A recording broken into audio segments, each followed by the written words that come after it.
Hello. Hi guys, let me know if the audio is coming fine. Yeah, the audio seems to be fine. Okay, सचित वार्षणी ये मेरा तो stream yard है नहीं, मेरा तो Google Meet है. तो what do you want to discuss? Let me know in Instagram. Like is it going to be an interview or what do you want to discuss?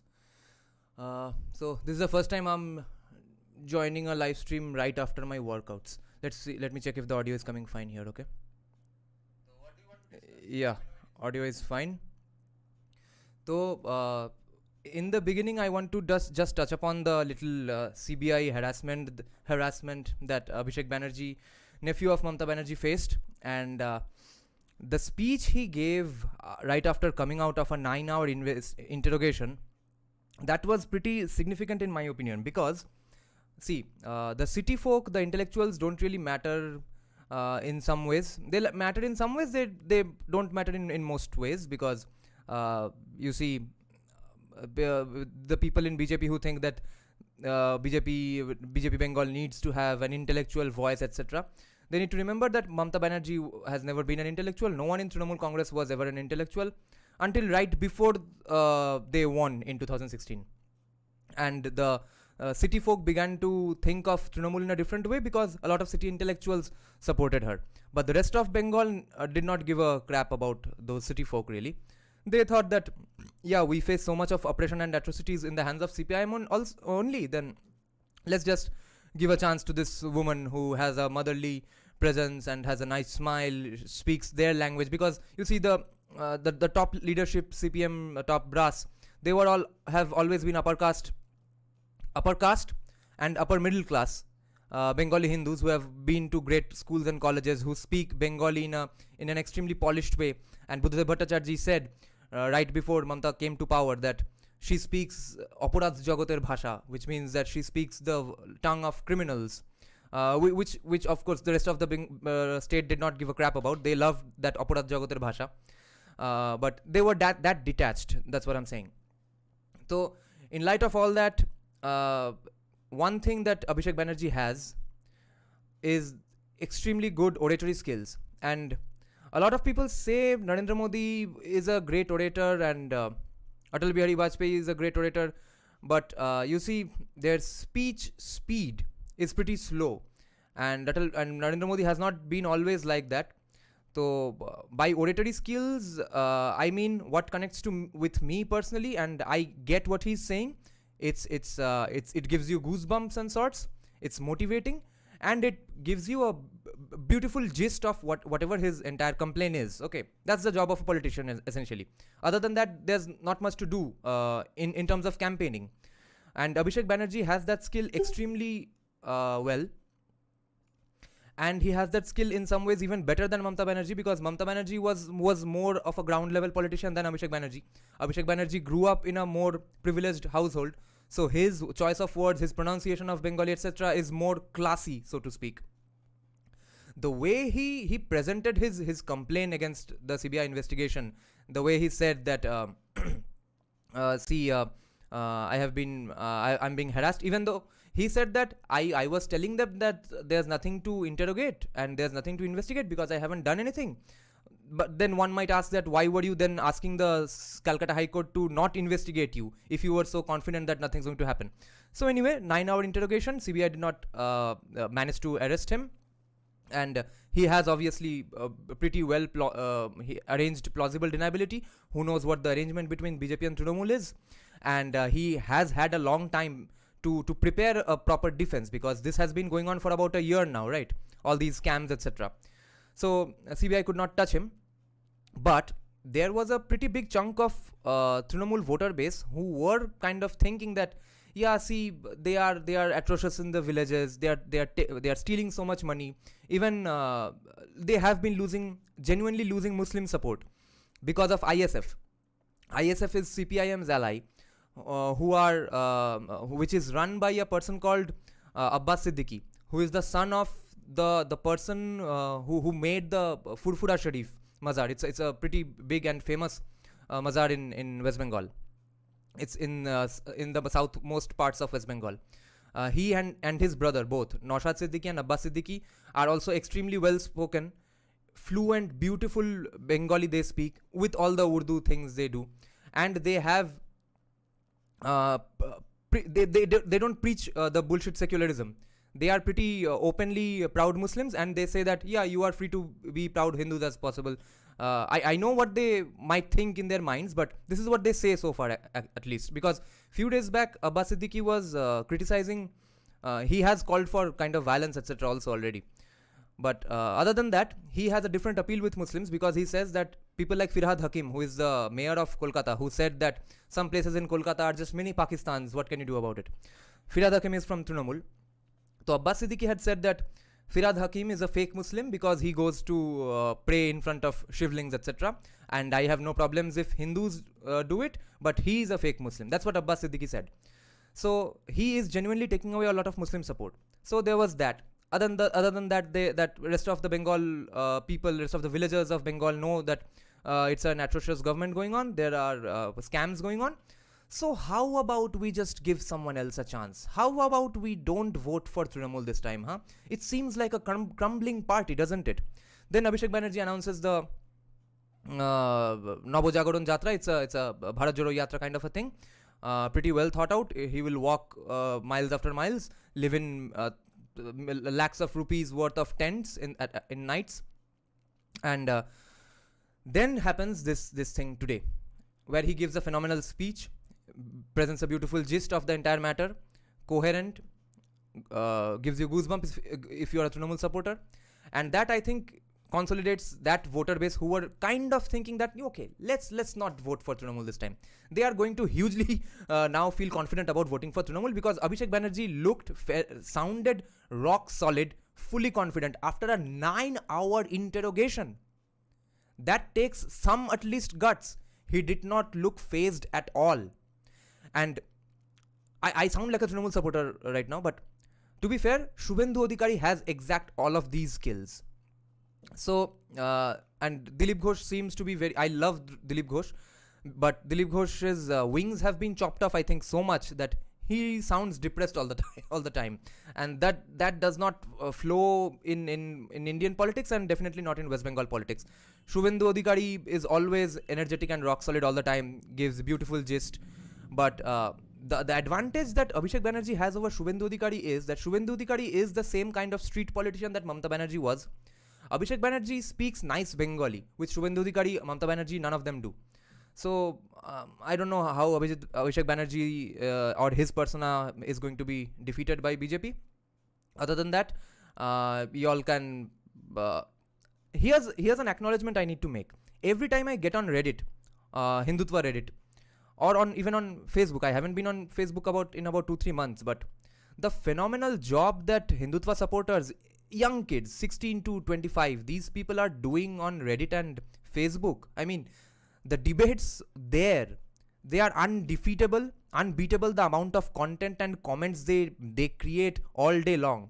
There's not one liberal woke commie who goes away with saying absolute crap. Immediately some kid comes and destroys that person. Even big people, even qualified legendary people and famous people get destroyed left and right by Hindutva kids. Okay, I have huge hopes from them once they get to have a stable financial situation and create their own YouTube channels, etc. Wokeism and left-wing politics is going to be destroyed even more when these people become older. But other than that, beer biceps में एक वो historian आया था, मोहम्मद राजा खान ऐसा कुछ नाम है. तो he is the conventional academia historian, Marxist, Muslim, वो ठीक है. मगर if you want to know, if you want to have a gist of exactly what the academia says about Indian history, you check out that interview on Beer Biceps. So I was sometimes laughing, sometimes I felt like puking, sometimes I was like, whoa, what is he saying? That is so wrong. And near the end, he did give some nuanced views about Judaism, etc. So he's not really a Muslim fanatic, because he said that Zoroastrian, the founder of Zoroastrianism is the father of all the Abrahamic religions, not even Abraham. And he spoke in good light of Judaism, etc. So he's not completely a Muslim fanatic. But then I checked the comments. I saw he's getting destroyed. That's a 9 or 6 month old interview. He got absolutely destroyed in the top comments. Then I checked let's check what's the newest comments. Even there I saw every kid, random young people are giving gigantic counters to that. He's a PhD in history. He's being destroyed with actual facts and logic everywhere in every comment. So that was a disastrous interview for him basically, and I'm sure Ranveer Prayagrajia knows about this. So I'm saying that in comment section and all, Bengal is in good hands because huge amounts of social media debates are taken up by kids in Bengal, and even kids outside Bengal who debate Bengalis on social media. That part is fine. As far as YouTube content goes, I'm pretty clear that I don't want to die, nor do I want to go to jail, because there are serious safety and free speech concerns in West Bengal. People who are doing some things like Sharma Banerjee and all, they are more on the politics side, that yeah, this scam happened, that road is bad, etc. And they have countless FIRs in their name already, and they have the lawyers to fight those cases. I don't. So you all can suggest the Bengali viewers I have, you all can suggest some Bengali Hindutvadi speakers who can come and give Bengali discussions and comments and speeches, etc. in my channel. I can host them. I'm not going to say anything to piss off Muslims as much as I can. If they want to get pissed off, they will get pissed off at anything, but not deliberately. Okay. Niner is saying, is he running for CM next time? Probably. No, not right now. Mamata Banerjee is in good health for now. Okay, let's check some comments. Bengal BJP ke ki tomar etotai hopeless lage naki? Bengal BJP, see, what is Bengal BJP? There's a core problem about that. Shukanta Majumdar is a nice guy who won't give rock solid speeches. He's the party president. Dilip Ghosh used to be an amazing leader. His wings have been chopped off. Shubhendu Adhikari has come from Trinamool few days back. He will always have that tag of being accused of scamming exactly just like any other Trinamool party worker or Trinamool leader, and now he's in BJP, and now he does not have those accusations against him magically. So wo kala dag hamesha rahega. So other than that, the ground level party workers, they are going to get beaten up. They will not want to be working for BJP this time in 2024, because again Mamata Banerjee's people will beat them up, kill them, and no one from the BJP top leadership is going to protect them. Police is not going to protect them. Army is going to be late to the scene. So that's the scene that's going to happen. Chengiz dekhini. Okay. Abhay Agarwal is saying Bengalis are becoming more Hindutvadi. It is very much visible on social media. Exactly. Did you see Kashmiri Files song being played by civilians in Pakistan against? Okay, I don't believe that. Amazing. Nice. What about Swapan Dasgupta or Kanchanda? Yes, Kanchan Gupta is very right on most things. On everything I've ever heard him say. Swapan Dasgupta has been a little too hopeful about intellectualism, etc. See, the one thing I'm realizing is that I think what BJP central leadership, they have some sort of faith on the morals and ethics of Bengalis. Because Bengalis have been, every race in India, every ethnicity is sold to the general rest of India in a certain way, right? So Mumbai is the city of dreams and is the city of hard work. Okay, those are true. I'm saying that in a sarcastic tone, but they are true. Tamil Nadu or South India is the state of culture, different kinds of food, beautiful classical music. UP and Bihar is sold as a place of crime, the Badlands. West Bengal is sold as a place of great culture, nice stand-up, moral, ethical people. So when that bullshit is so strong that you like the smell yourself, that's when problems arise. Now, I think BJP likes to have martyrs in their ranks, which is why they did not show any support for all the people who got killed because of supporting Nupur Sharma, right? Even that guy in Karnataka who died for supporting Nupur Sharma, he was younger than me. That pisses me off and saddens me so much I can't describe. If a BJYM worker younger than me in a Hindutvadi area can get his head chopped off and no significant action happens at large, who's going to do what? But anyway, I think BJP did not take any significant action or did not have any significant uprising against all those head chopping offs, because they like to have martyrs, because they get to sell those martyrs in the way of saying that, see, if you don't vote for us, even you might be the next victim. So in terms of the Bengal violence in 2020-2021, I think BJP thought that, okay, let's let them get beaten up, let's let them get killed, but at least that will wake up the Bengali Hindus. That was a huge mistake, I think. They don't understand how advanced the commie arguments are against BJP. Okay, how much Bengali liberals hate BJP, hate Hindutva, hate anything Hindu, how much they hate India. BJP has underestimated all of that. That is why in 2021 post-poll violence, that did not have any impact on the ethos of the Bengali liberals, who BJP was trying to win over by parading these martyrdoms, by not saving them. They thought that's going to wake up Bengali Hindus. That's not going to happen. Bengali liberals, commies, have a justification for anything you do against Hindus or against Hinduism or against Hindutvaadis. And I know all those arguments. You tell me the worst thing you are, pretend you are a person who wants to kill Hindus, okay? Pretend that. And tell me what you are going to do, okay?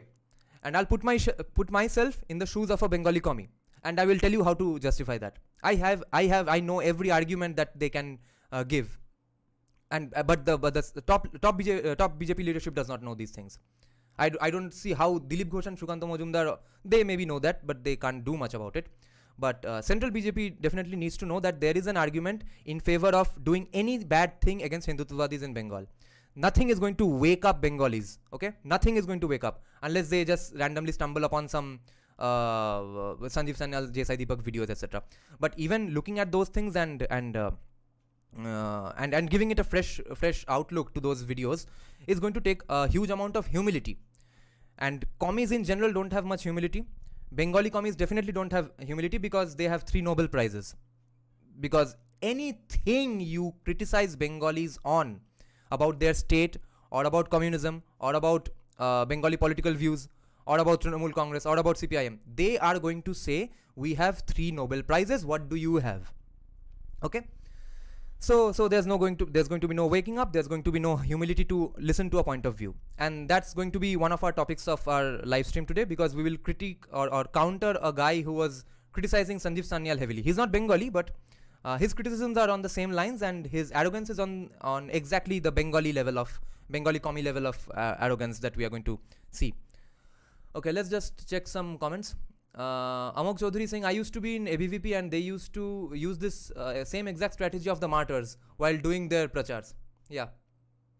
To be fair, every political party in India knows that that works to some extent, right? That everyone loves martyrs. I remember CPIM celebrated so much when Shudipto died, right? I don't remember his name, but CPM was lacking martyrs. Everyone from Trinamool was getting killed. CPM thought that, अरे हमारा कोई मर ही नहीं रहा है, हम क्या करें, हम कैसे sympathy लाए? BJP is not going to get sympathy. Trinamool will get sympathy. CPM will get sympathy if their party workers get killed. BJP party workers are not going to get killed, even if their heads are chopped off, even if their hands are chopped off, even if their balls are chopped off, even if they're paraded naked in the streets. Remember that. And even Muslims are not an exception to this. Anyone who stands up against Trinamool is done. I have said this in a past live stream. I'll remind all of you non-Bengali people again. Anis Khan, hardly a 22, 23-year-old fellow. He does ISF. That Muslim organization who is ally of CPIM is a Muslim political organization. Even he got killed because he was being so vociferous against Trinamool. Okay. Then there's the example of some Muslim villagers in Anubrata Mondal's area in Birbhum who joined BJP. A mother and daughter got paraded naked in the entire village. Then they got killed. Okay, during the 2021 post-poll violence. So if you're BJP, if you're Muslim, nothing matters. If you're BJP, you are done in the eyes of anyone.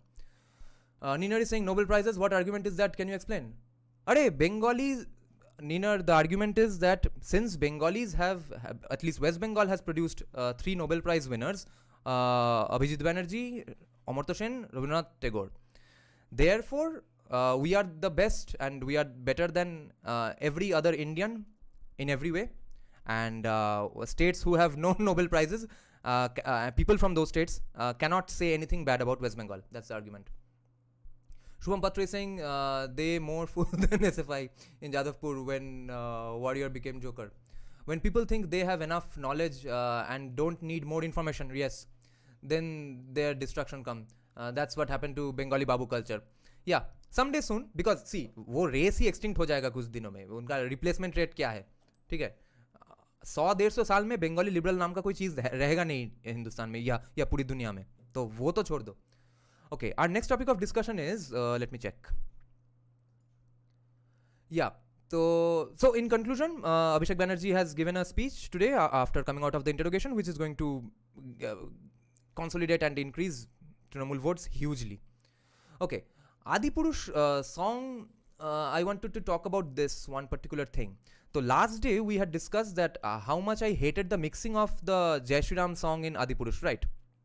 And I compared it with the Telugu movie Hanuman's Hanuman Chalisa song, and mainly because that Hanuman Chalisa has been composed, mixed, arranged, mastered completely in the Telugu industry, while the Adipurush song has been composed and arranged by Ajay Atul, who are my favorite composers and one of my favorite composers and arrangers in India, and it has been mixed and mastered by I think mastered by Don Whelan. Okay, he's I think based in UK or US, and even then it's insanely bad compared to the Telugu industry product. Today I want to show you a hilarious thing that happens with any freelancer, artist guy, whoever is watching this video will know. If you are a freelance photographer, video editor, or a musician, you will know what I'm talking about. The insane amounts of client meddling and client micromanaging on your artistic creation is going to hamper your work a lot. In light of that, notice this thing, okay? There's a Hanuman Chalisa song by Sonu Nigam, which I shared in my community tab. So just, I hope you guys listen to this. It's a 13-minute long song, and it's composed by, the tune is composed by Sonu Nigam himself. It's an amazing, beautiful composition. There's a surprise waiting for you at the 9th minute mark. Something he does with the composition. Beautiful note he hits, okay, which does not come in the rest of the song. There's one surprise note he hits just at the 9-minute mark. You'll know that even if you don't understand music, you'll love that surprise, okay? But what I want to point out here is, check out this person, okay? This has been arranged by a person called Durgesh R. Rajbhat. Beautiful arrangement, amazing arrangement. So this has been mixed by Pramod Chandorkar, okay? This song has phenomenal mixing. Chandorkar, so he's obviously Marathi based in Maharashtra. Sonu Nigam is based in Mumbai, so I'm guessing this person is from Mumbai. तो मुंबई के industry में creativity का कोई problem at least technician level पे नहीं है, at least from this what I learn, because Adipurush's arrangement is not that epic, it's not punchy and all. Maybe they are not going to the right people, but at least on the mixing side, I can't blame Adipurush here, because this same person has mixed that Adipurush Jai Shri Ram song. Can you believe it? And listen to this song right after Jai Shri Ram's Adipurush's Jai Shri Ram, and you'll notice the stark difference. In this song, everything is crystal clear, soothing, sweet, punchy, crispy, everything. Adipurush's Jai Shri Ram is always muffled. It's like this. It sounds like it was recorded some 3,000 miles ago away, and there was a mic in front of a curtain, and that's how they recorded it. That's how it sounds, even though they are mixed by the same people, okay? So I'm guessing what happened in Adipurush is there was huge oversight and micromanaging, meddling from the director and the producer. And they were continuously telling the mix engineer that do this, do that. Ye kam karo, wo zyada karo, ye kam karo, wo zyada karo.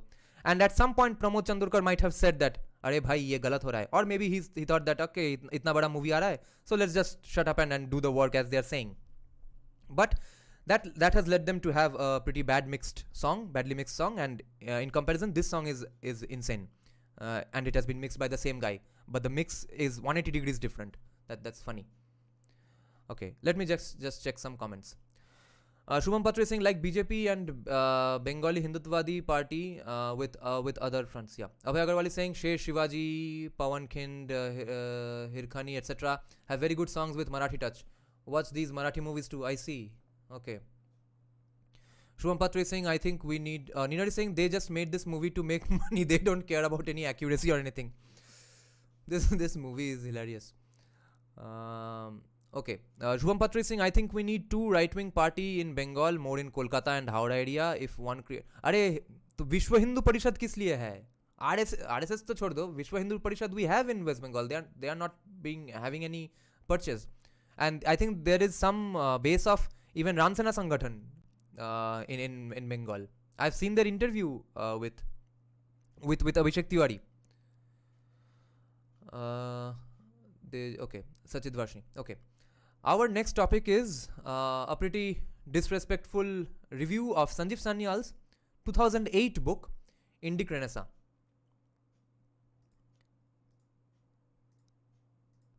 Now, of course, you are not supposed to have personal emotions attached to a random celebrity.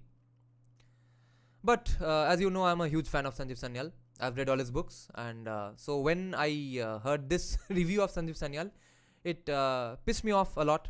But I'll try to be as objective as possible, listen to the arguments on its face value, counter them without getting pissed off.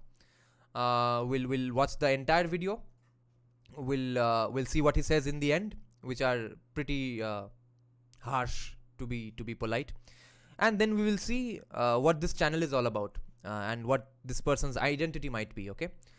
Let me just hit the comment section here. Let's keep it here. And after that, we'll get to Manusmriti. Today, we have a long live stream planned. So, his criticisms of Sanjeev Sanyal's book, Indic Renaissance, it's funny in some ways. But before we start listening to that interview, in that review, let me remind you guys that this book was written in 2008. Okay. So there was, he was still in Singapore. He joined the government in 2016, 8 years after writing that book. So it's not like he had some political motivations behind writing that book, okay? वो 2008 book का review testimonial in the cover has been written by Shashi Tharoor. So it's not like it was a Hindutvavadi production. It's published from Penguin. It was a testimonial was given by Shashi Tharoor. It came out in 2008. When the country was nowhere near Hindutvadi politics, and definitely he wasn't doing this because he was friends with the government, or he wasn't doing this because he wants to get into the government, because there was 8 years gap between him joining the government and him writing this book. Okay, so let's not assign any evil motivations to Sanjeev Sanyal for this book, because whatever motivations he had, it does not add up with the timeline. Okay, let's just begin with that.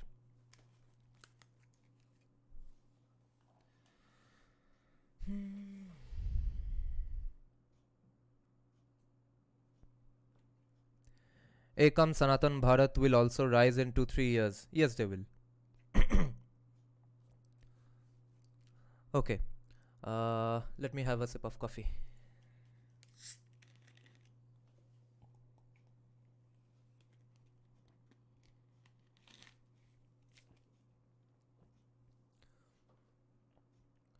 तो channel का नाम है Black Flag India. It's not a big channel. It's a channel smaller than me. So I'm kind of punching down here. But he's a pretty well-spoken, well-read guy, he seems to be. And his subscriber count is way lower than mine. And he's not a very viral video creator as of yet. But he will be maybe soon. So I'm not going to name his channel here and give him extra popularity.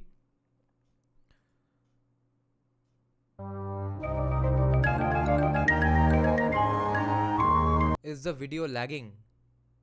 No, it's not lagging, right? Let me know if the video is lagging.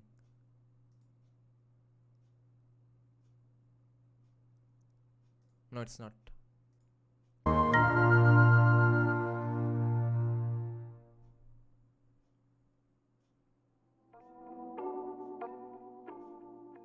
Hello and welcome to another episode of Reluctant Book Reviews, a series where I try to make the last violent convulsions of our dying planet slightly more bearable for you by making fun of trashy books written by obnoxious uncles. And in today's edition, we are going to talk about economist, part-time historian and full-time asshole Sanjeev Sanyal's book, The Indian Renaissance, India's Rise After 1,000 Years of... So basically my channel is going to get demonetized because of reacting to this video. Decline, published in 2008. There you can see the front cover of the book featuring high praise from some obscure Mallu stand-up comedian by the name of Shashi Tharoor. I know who that is. For the uninitiated, Sanjeev Sanyal is a former banker who has Okay, let's check out the comments he made. The 3 words he used for Sanjeev Sanyal. Versions of our dying planet slightly more bearable for you by making fun of trashy books written by obnoxious uncles. And in today's edition, So, Sanjeev Sanyal is an obnoxious uncle. we are going to talk about economist, part-time historian, and full-time asshole Part-time historian, yes, economist. And Sanjeev Sanyal's book, The Indian Renaissance, India's Rise After 1,000 Years of Decline, published in 2008. There you can see the front cover of the book featuring high praise from some obscure Mallu stand-up comedian by the name of Shashi Tharoor. I know who that is. For the uninitiated, Sanjeev Sanyal is a former banker who has been the Finance Ministry's principal economic advisor since 2017, and earlier this year he was also appointed to the PM's Economic Advisory Council. So a pretty influential guy in government and business circles, but he also has a pretty decent media career, you know, books, columns, invitations to conferences and panels where his opinions are much sought after. So that's our guy, Sanjeev. Now, coming to the book, the thing I like about it the most is that it is quite short. My ebook version is just 198 pages, which is surprising considering all the ground. okay, so this YouTuber himself is an author. He has an ebook apparently. Sanjeev covers here. Even more surprising, actually astounding, is that for such a supposedly bold intellectual project, it is almost comically light on sources and citations. There is Okay, let's just slow this down. There's no point rushing through it. is that it is quite short. My ebook version is just 198 pages, which is He uses the term the fact that this book is quite short as a pejorative. That is hilarious. I have a certain degree of extra respect for a thick book myself, but I am ashamed of it. I know it's a flaw because one of the best books I've ever read, How I Became a Hindu by Sitaram Goel, is about 100 pages. It's this thin. Okay, you can't even hit a fly with that book. But this guy, he has a YouTube channel. He's well read. He's an author, and he starts off by saying that this book. He hints that this book needs not be cannot be taken seriously because it's a short book. How stupid is that? surprising considering all the ground Sanjeev covers here. Even more surprising. Okay, he's saying why is this book so short when so much ground is being covered? He is not familiar with the words concise or precise or gist. Okay.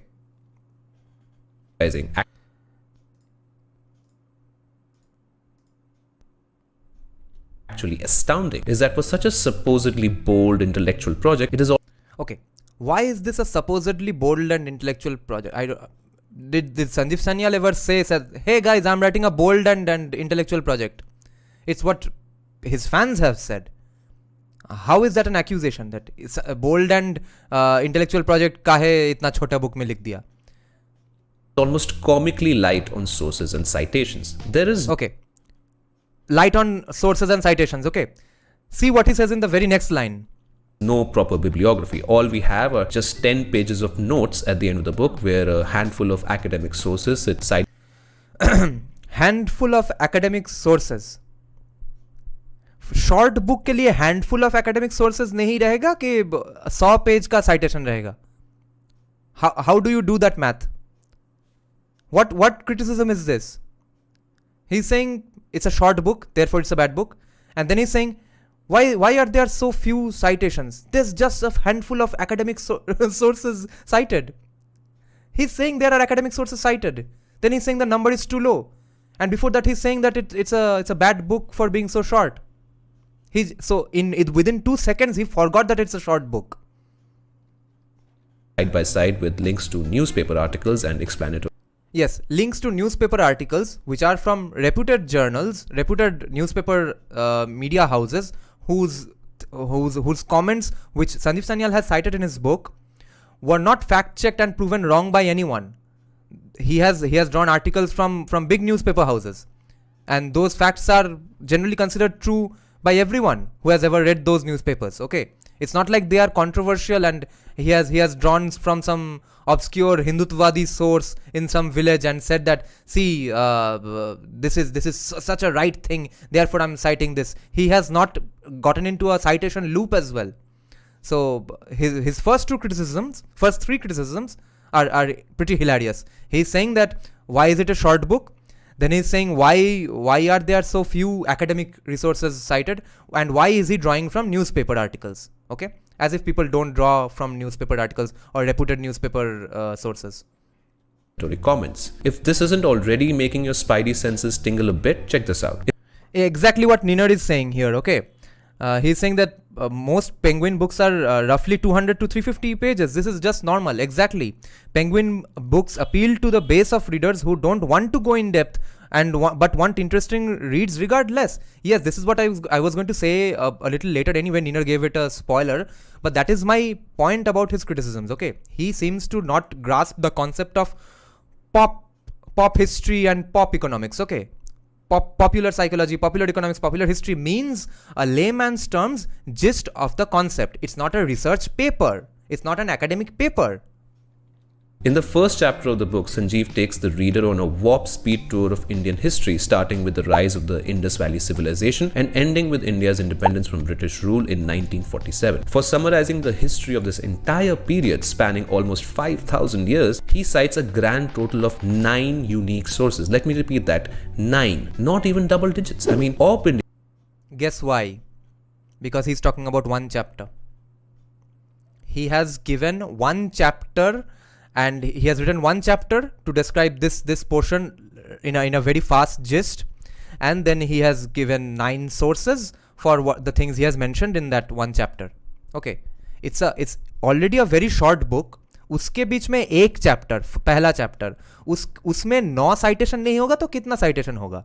Because all the criticisms he makes here, I didn't even remember that this book was about that. Okay, let me assure you guys, people who have not read this book yet, even because I continuously recommend this book to everyone, this book is not about that. This book is not about Indian history. This book is not about only claiming how great India was.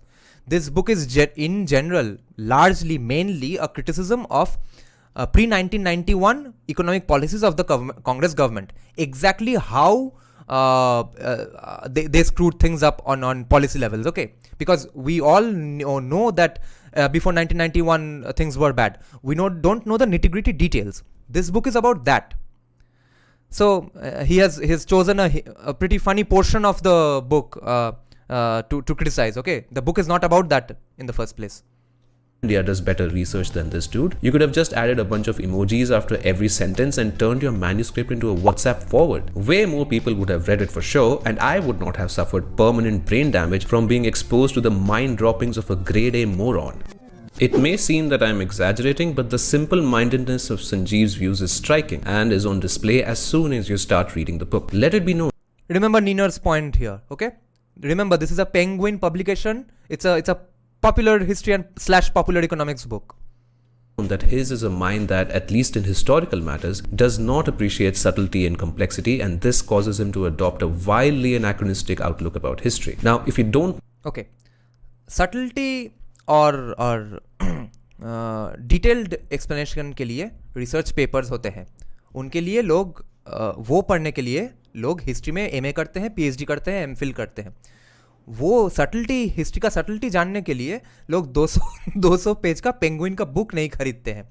This seems to be an astonishing concept to this YouTuber who has not given his real name anywhere. He is afraid that much. Know what an historical anachronism is, don't worry, I had to look it up too, so let's ask Wikipedia. An anachronism is a chronological inconsistency in some arrangement, especially a juxtaposition of people, events, objects, language, terms and customs from different time periods. So imagine you're watching some period drama and there's a massive battle and people are doing hand-to-hand combat and shooting arrows, and then suddenly someone rolls up in a tank. That is an anachronism. A very crude example, I know, but I hope it conveys the meaning. And historical anachronisms are not necessarily a bad thing. They're a common trope in science fiction, or you can make a joke out of them, like saying Jesus Christ was the first hippie or something like that. But when you're trying to write about history seriously, you have to be conscious of the historical specificity of modern ideas, concepts and categories, and not blindly impose them upon the past. Unfortunately, That is pretty much how Sanjeev writes about history. Let me finally give you an example. In chapter 1, after establishing that India was the world's biggest economy around 180, he writes, "In a way, India's place in the ancient world was similar to that which is occupied by the United States today. It was not only the dominant center of economic and cultural activity, but also a magnet for various groups of people who came to seek either fortune or refuge from persecution." Now, there is Okay, read this sentence. Okay. If you all can think of anything wrong said in this sentence, let me know. He thinks obviously this is wrong, and but read this sentence. See what the sentence starts with. Sanjeev Sanyal writes, "In a way, in a way, in a way, in just one way." A means one. Okay. And this YouTuber completely ignores the "in a way" part and then goes ahead with the criticism. There is so much insanity in this statement that I am going to ignore most of it. Let's just agree that there was an India 2000 years ago, and it was indeed the dominant center of economic and cultural activity. Okay. He says, let's just assume there was an India. Okay.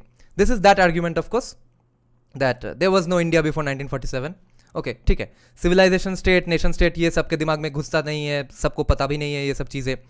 So fair enough, there were no nations when Sanjeev Sanyal is talking about the era.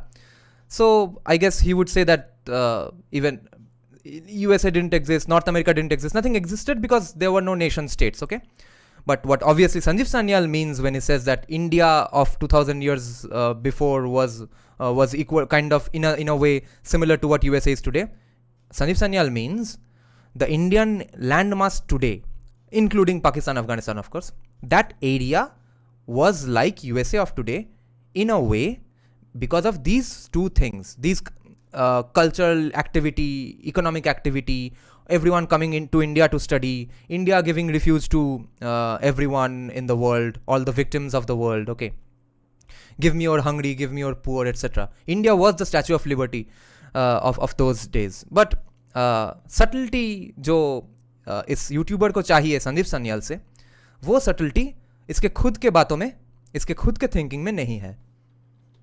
How do those things make it comparable to the US today? The United States' role as a superpower, which is what India was in the ancient world apparently, entails more than just having the largest GDP. Ever since the Second World War, the American state has held the responsibility of managing and maintaining a global system that facilitates the constant flow of capital, commodities, raw materials, and labor. In other words, the US is the primary caretaker of global capitalism, and over the last century, it has developed an extremely sophisticated apparatus which allows it to perform its role as the world's biggest superpower. This apparatus includes not just the global military intelligence surveillance network of the US, but also equally important are institutions like the US Treasury, the Federal Reserve, Wall Street, the IMF, and the World Bank, and underlying their power and influence is the fact that the US dollar is the reserve currency of the world. All of that is what makes the US the world's foremost superpower, and its economic and cultural supremacy is built on that apparatus. Suggesting that a politico-cultural entity called India fulfilled a similar role 2000 years ago is not just inaccurate, but almost completely absurd and meaningless. Okay, he makes a statement, he makes a criticism, but then does not really explain his criticism of the thing he criticized. Okay, he gives a completely parallel and different explanation altogether. Okay, he was criticizing Sanjeev Sanyal for saying that the Indian landmass of those days was in result, in effect, is like USA of today. Sanjeev Sanyal, in defense of that statement, did not get into the details of exactly how USA became this superpower, and exactly step by step how India became that superpower, because it's not a history book. So what this YouTuber is confusing is that he thinks there was he thinks that Sanjeev Sanyal believes that there's a similarity between how USA of today and how India of 2000 years back achieved that status. But that was not the statement. The statement that Sanjeev Sanyal made is that what's the end result? The end result was that USA today is a gigantic power, superpower, economic superpower, और पढ़ने के लिए, शादी करने के लिए, holiday करने के लिए, रिफ्यूज लेने के लिए, सब कुछ के लिए लोग यूएसए जाते हैं. और 2000 साल पहले ये सब चीज़ करने के लिए लोग हिंदुस्तान आते थे, इंडिया आते थे. भारत आते थे. Okay. But he did not refute that part. He did not refute why on these particular fronts, in that inner way, why is USA uncomparable with India of those days. He did not refute those things. He got into how did USA achieve these things and how that's different, how the way of achieving that has been different from what Bharat did 2000 years back.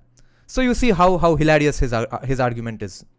Betrays a shocking ignorance of what the world was like 2000 years ago and what it is like today. This man is unable to distinguish between the socio-economic relations that existed 2 millennia ago and one that exists under our current global capitalist system. And I don't think I'm being needlessly pedantic, nitpicking on one random statement to make him seem bad. The whole idea that India was the US of the ancient world feeds into his narrative of that period representing the golden age of Indian civilization. But more on that later. Okay, I'm not appealing to authority. I am not. But remember, he is criticizing Sanjeev Sanyal in some ways on the exact thing Sanjeev Sanyal is an expert on. Sanjeev Sanyal, when he was writing this book, was the global strategist for Europe's largest bank, Deutsche Bank, based in Singapore. And he thinks Sanjeev Sanyal does not really understand how socio-economic structures work. And Sanjeev Sanyal has a BA in economics and an MA in economics. That is important because if you have a BSc and MSc in economics, you are just busy with the equations and models. That's not what B and MAs in economics do. They understand the socio-economic relevance of economics. That's why Thomas Sowell is so easy to understand.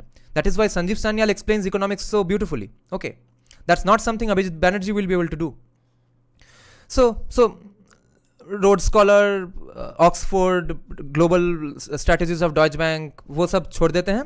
Let's just pretend Sanjeev Sanyal is actually a stupid person and he has written a stupid book, and let's see what his criticisms are further. The US comparison might be the most infuriating anachronism I could find in this book, but it's definitely not the only one. At one point, this is important. He says that he's infuriated by this comparison, and that should tell you a lot about him.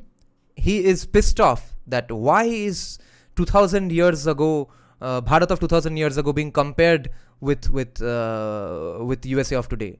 Why should 2000 years ago wala Bharat be considered so great? We were not great. We had casteism, and that is the end of it. We had Sati Pratha. That's the end of it. We had those two things. There was nothing else in the entirety of this landmass which might be called India. Okay. He is infuriated by that. That is a very important point. That is a very important expose he does of himself.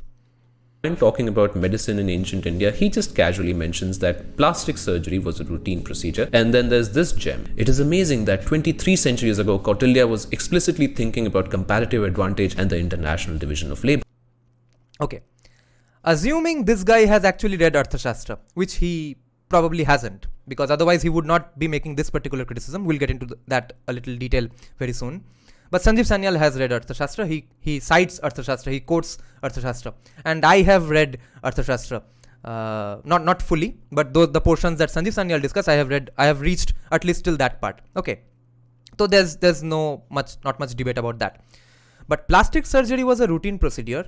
So the fact that Sushruta did plastic surgery has been mentioned in countless books in ancient history, in medieval history, in even Middle Eastern historical sources, and it's acknowledged in actual medical colleges and universities all over the world. Even a Hindu modernist like Kushal acknowledges that. But he is infuriated with these particular things. Both of these got a nice chuckle out of me, but by far the funniest... Okay, first he was infuriated and then this made him laugh. The fact that Sanjeev Sanyal said that Kautilya was explicitly thinking about comparative advantage and the international division of labor. And if you all know a bit of economics, you all know these terms obviously. Comparative advantage means that which country can make which product best, they should make that. And the rest of the things should be imported. And international division of labor. And Sanjeev Sanyal, while making this comparison, brings out the exact quote from Arthashastra, which exactly recommends that thing when Kautilya says those things, that yeah, do this in order to have a great economy. And then he says that, see, isn't this comparative advantage an international division of labor? And see, that is so fascinating that 23 centuries ago, Kautilya was talking about this. When Sandeep Sanyal makes that statement, he backs it up immediately with a quote. It does not even have to be a citation at the end of the book. He quotes that and says this. But this guy chuckles at it. He laughs at this. The funniest anachronism that pops up in the book is when Sanjeev is talking about the rise of the Mauryan Empire. According to tradition, the Mauryan Empire was built by Chanakya, also called Kautilya, a professor of political economy at Takshila University. Together with If he was not a professor of political economy at Takshila, what was he teaching? Was he teaching gender studies? He was an acharya. He was in Takshila. His expertise is political economy and governance. What do you think he was teaching there? What else should he be called? He is just very infuriated at the fact that we are assigning modern terms to an ancient Bharat, which was nothing more than a casteist and Sati Pratha society. That's what is ticking him off the most, you see. With his pupil Chandragupta Maurya, he created the Mauryan Empire in order to check the advance of the Macedonian Greeks led by Alexander. Now, इसमें factual गलत क्या है?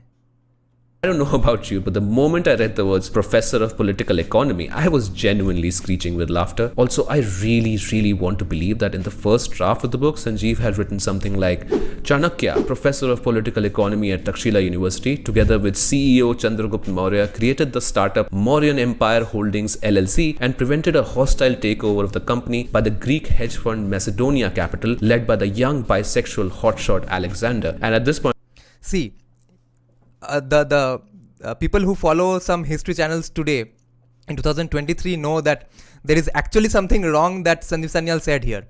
But this guy did not know that. Chandragupta Maurya was not in the same timeline as Alexander. Back in 2008, that's what everyone thought. And based on that, Sandeep Sanyal said that he was countering Alexander. But he was a contemporary of Seleucus Nicator. Okay, so that's what Sandeep Sanyal actually said wrong, but this guy didn't counter him on that. His editors were probably horrified reading this and said, Sanjeev, this is not history. This sounds like the setup for an insanely homoerotic piece of fan fiction. You gotta tone it down, man. Fine, you can keep the professor of political economy part, but the rest has to go. Alright, so now that we've had a little bit of fun, let's get serious. Or as serious as one can get about a book as silly as this. Let's probe the core thesis of the book which Sanjeev lays out in its opening pages. During its golden age prior to the 11th century, India was a country that encouraged innovation and change. Indian society celebrated its risk takers. It was open to foreign trade, ideas and immigrants. Foreign students flocked to its universities even as foreign merchants flocked to its ports. Yet a change in cultural attitudes by the 11th century created a fossil flock to its. Okay. What are the factual wrong things he has said in this statement? Absolutely nothing. India, the landmass called India, the fact that it encouraged innovation and change in terms of products and services, etc. That is mentioned in Arthashastra only. Arthashastra has documented all of these and has recommended all of these further. Okay. Indian society celebrated its risk takers. Yes, that is why the temples used to give out loans. They had merchant guilds. They gave out loans to merchants who took loans and went away to do business, came back, gave a portion of the earnings as some interest to the temples as as gold. That's how all these temples became richer and have so much gold. And therefore, so many temples are on the beaches. The Konark Sun Temple, Somnath Temple, they operated as banks. They operated as banking entities, and there were merchant guilds. So far there is absolutely nothing that is factually wrong in this statement. The fact that foreign students flocked to its universities even as foreign merchants flocked to its ports. Even the furthest left commie historian would not disagree with this. Who was coming to Nalanda and Takshila? Who was Fahian? Who was Huan Sang? Why were they coming here? Mataram, Kadaram and Srivijaya Empire, the kings of those places, they were sending donations to Nalanda. And other kings were sending donations to Vikramshila, Takshila, all these places. those kings sent even donations to even Indian temples as well. So how is this statement wrong? Sports. Yet a change in cultural attitudes by the 11th century created a fossilized society obsessed with regulating all aspects of life according to fixed rules. Not surprisingly, this discouraged the spirit of innovation and led to a long and painful decline. India fell behind not just as an economy, but as a civilization. Now, before we proceed any further, for the sake of your own sanity, please just ignore the utterly anachronistic use of terms like country, economy, foreign trade, innovation, etc. If we have to This is a pretty funny argument. He is saying that those terms should not be applied in the era of that, in that era. But then this is a popular book. This is a popular pop economics and pop history book. This is mainly a pop economics book. That is why it's coming out of Penguin. That is why it's not coming on JSTOR or from Routledge or an academic journal. This is not an academic research paper. This is not meant for academics. This is meant for a general audience who likes to read books and has some curiosity about these topics. That's the beginning and end of the intentions of this book. How else is this book supposed to be written? What is his argument exactly here? To engage with this mess, we have to deal with it on its own dumb terms. And the best part is that even when you do so, none of it makes any sense at all. For example, the primary metric Sanjeev employs to prove his theory is Angus Madison's historical GDP estimates. That's it. And why shouldn't he?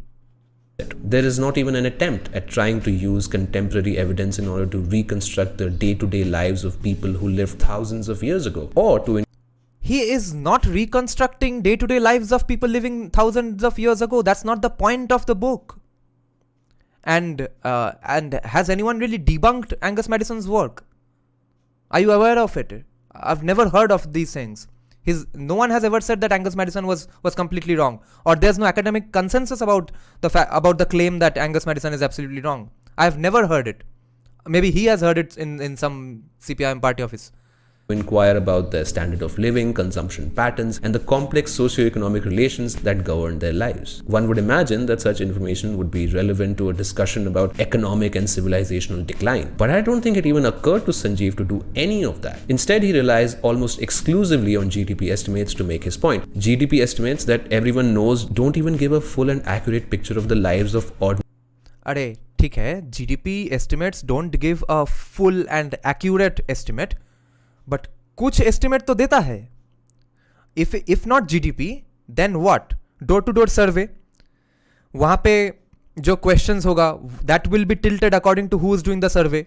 How can you trust those things anyway? Even today we are doing so much of indices which are absolutely skewed, which says that Afghanistan is a better democracy than India. Afghanistan has a better education system than India. So Angus Madison instead of Angus Madison, if we look into today's surveys and today's indices, even that's complete crap. So why glorify modern indices? But more importantly, one argument has been from certain quarters that a better way to judge a society is not from GDP, but it's to judge based on the happiness index. And that I think is hugely wrong, because happiness, who thinks they are happy, depends a lot on their humility. Happiness is not a blanket statement. I can show you, every one of you know that you can find out any poor person who will say that yes, I have a happy life. I have a stable job as a very, even whatever low paying job he does, he has a wife, he has kids. That person will say he's happy. But I challenge you to find 10 people out of 30 people on the streets of California, white liberals, who will say that they are happy. They will say they are unhappy. They are living in a white supremacist oppressive structure. So how is happiness index going to help you? So a more trusted source will always be something based on hard data like GDP. It's at least a little better, at least way better than happiness index. Maybe it's not perfect. Maybe it does not get you the complete picture, but it gets you something. Why should we ignore it? Especially in 2008, when GDP was looked upon as the god of all indices. This book is being written in 2008. Should he have written about happiness index? when no one was even talking about happiness indices. Ordinary people today, despite all the data and sophisticated statistical analysis we have now. I'm not saying these. Yes, we have data and statistical and sophisticated analysis today which say that Afghanistan is a better democracy than India. That's the level of their sophistication. And let's see what Ninad is saying here. This person does not read books to learn from them, but rather assesses them on his personal knowledge as his Paramgyani knower of all. Yes, of course, he has read this book with an agenda. These estimates are totally pointless, and I'm not even going to go into the data sets and methodology used to calculate these figures because that is way above my pay grade. But surely you need a little bit more than that to know about how people's lives changed over thousands of years, especially if you're going to make really audacious statements about golden ages and painful declines.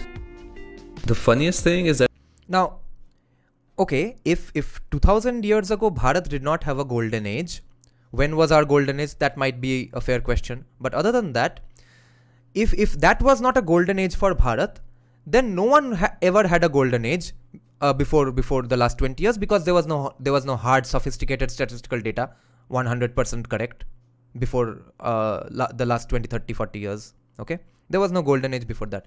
Sab golden age ab aaya hai Karl Marx ke book likhne ke baad.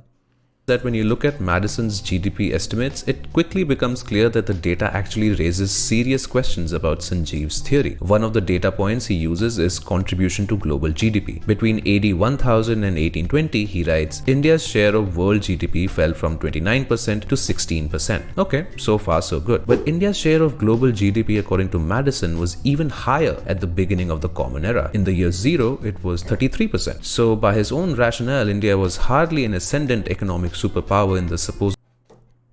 So far he was saying that GDP is not an accurate metric.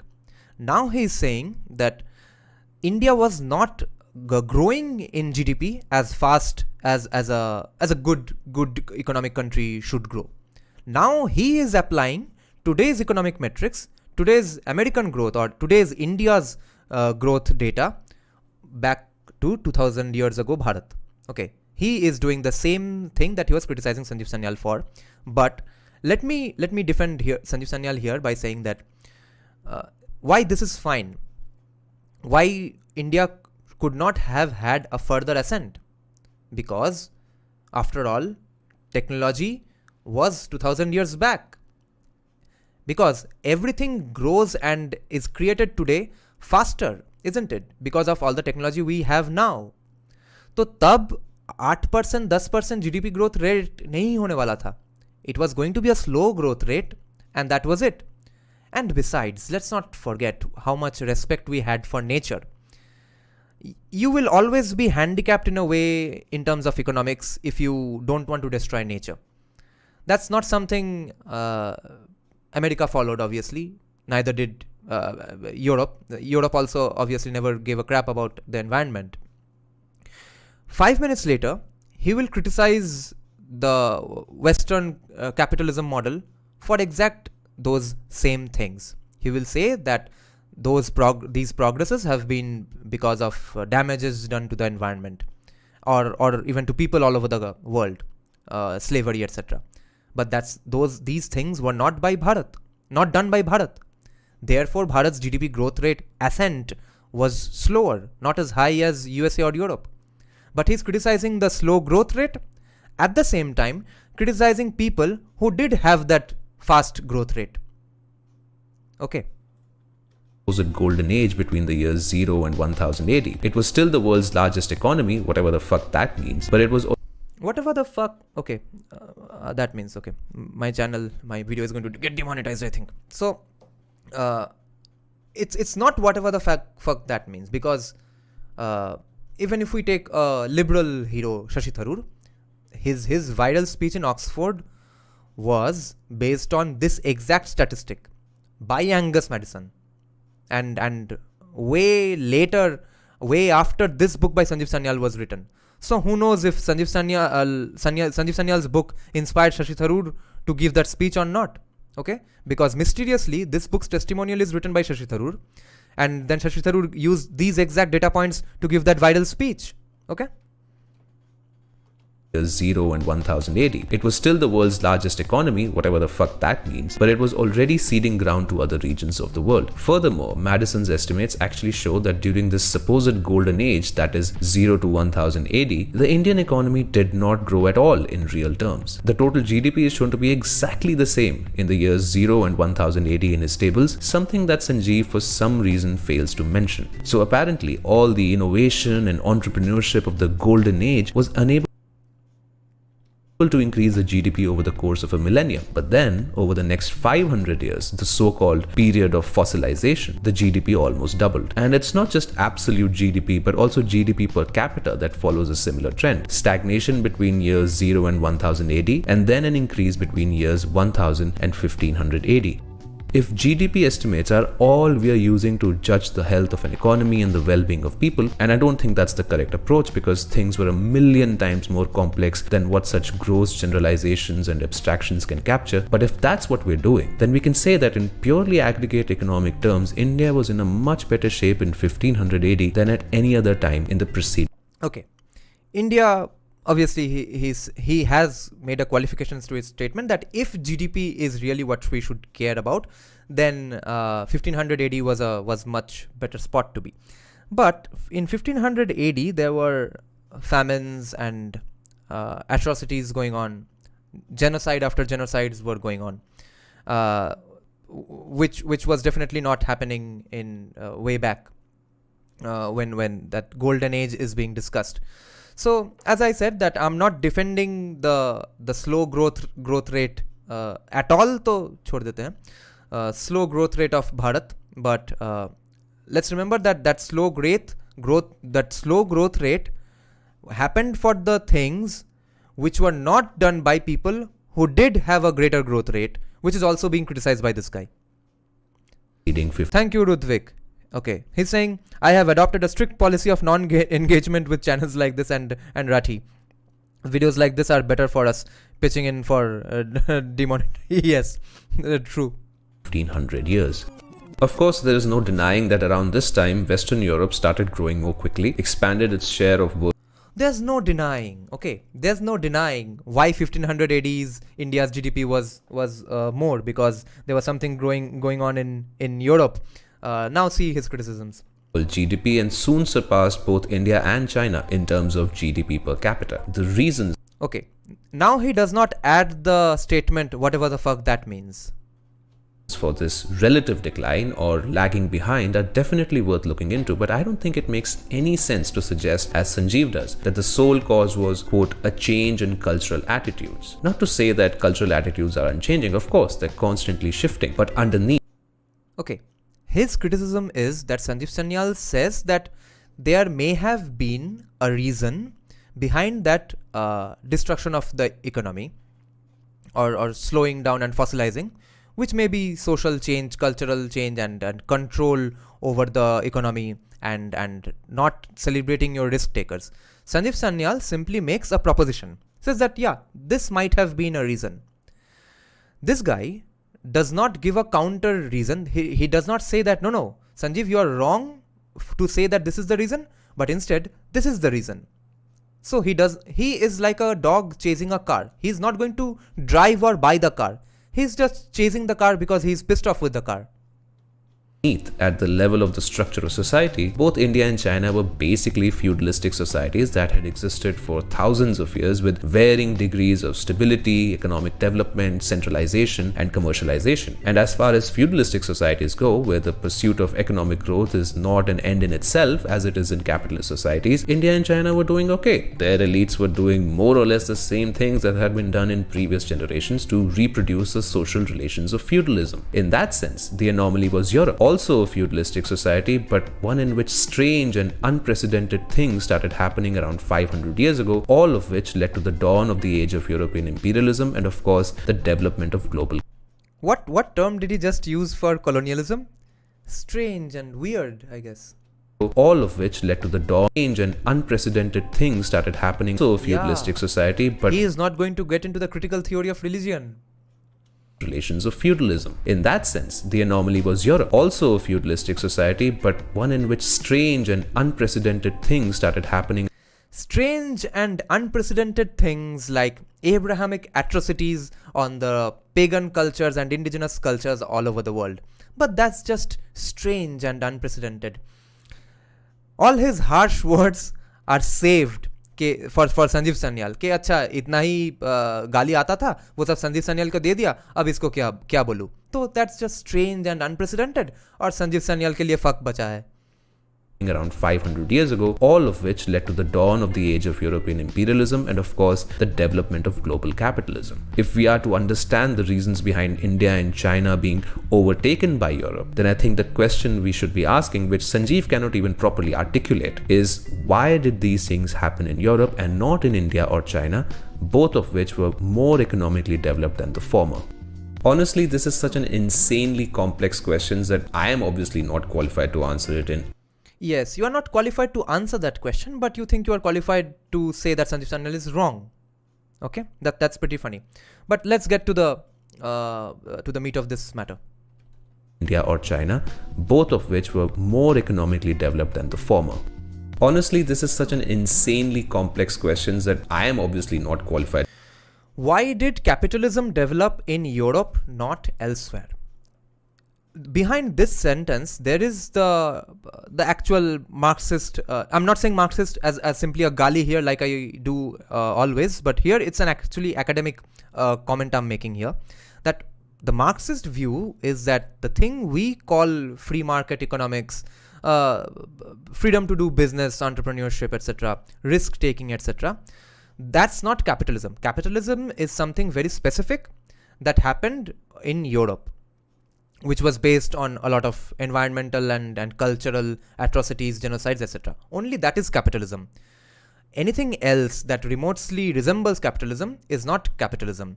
Free market is not capitalism. Only that is capitalism. तो यहाँ पे एक circular argument है Marxist का. Their claim is that capitalism was born in Europe, and then this guy is saying that why was capitalism born in Europe and not anywhere else? Okay, so how do we get through this question? Either you can argue that no, capitalism was not born in Europe. Markets were there everywhere. Okay, what Europe did for that, which can also be called mercantilism. Okay, the claim that mercantilism is the only way of capitalism. There's nothing else. Only mercantilism is equal to capitalism. That should not have to be the case. Any country or any civilization that encourages business, risk-taking, and innovating things, that is capitalism. That is at least free markets, according to a general audience or a layman's term. Only Marxists say that no, that is not capitalism. But if at all we say that what Europe did, only that's capitalism, but India doing business with Greece, etc., that's not capitalism, then we would have to get into their genocides. And why did those genocides, atrocities, environmental damage, all those things did not happen in India? There was something called the Sanatan Dharma. ये तो इसके दिमाग में आएगा नहीं. So, the criticism is that either capitalism was born in Europe and therefore why? Or you can say that no, capitalism was everywhere, we just didn't do the atrocities. So, to answer it in any satisfactory way. But you know what? Neither is Sanjeev. He is quick to mention that in his view, the reasons for India's so-called cultural backwardness cannot be attributed entirely to the establishment of Islamic dynasties and kingdoms in India. Thanks for that, Sanjeev. But if it wasn't the Muslims that caused this cultural backwardness, what was it? And here things get very vague. So apparently, civilizational decline was caused by cultural backwardness. Okay. His explanation, I'll critique that later. But so far, what did he say? He is now criticizing Sanjeev Sanyal for giving a vague proposition. He's saying that Sanjeev Sanyal has said that, what Sanjeev Sanyal has said, let's not get into that. He has said that there was a general too much control of the economy, etc., and that was visible in everywhere. Sanskrit stopped evolving, etc. Those were Sanjeev Sanyal's arguments. But he's accusing Sanjeev Sanyal of being vague here, right?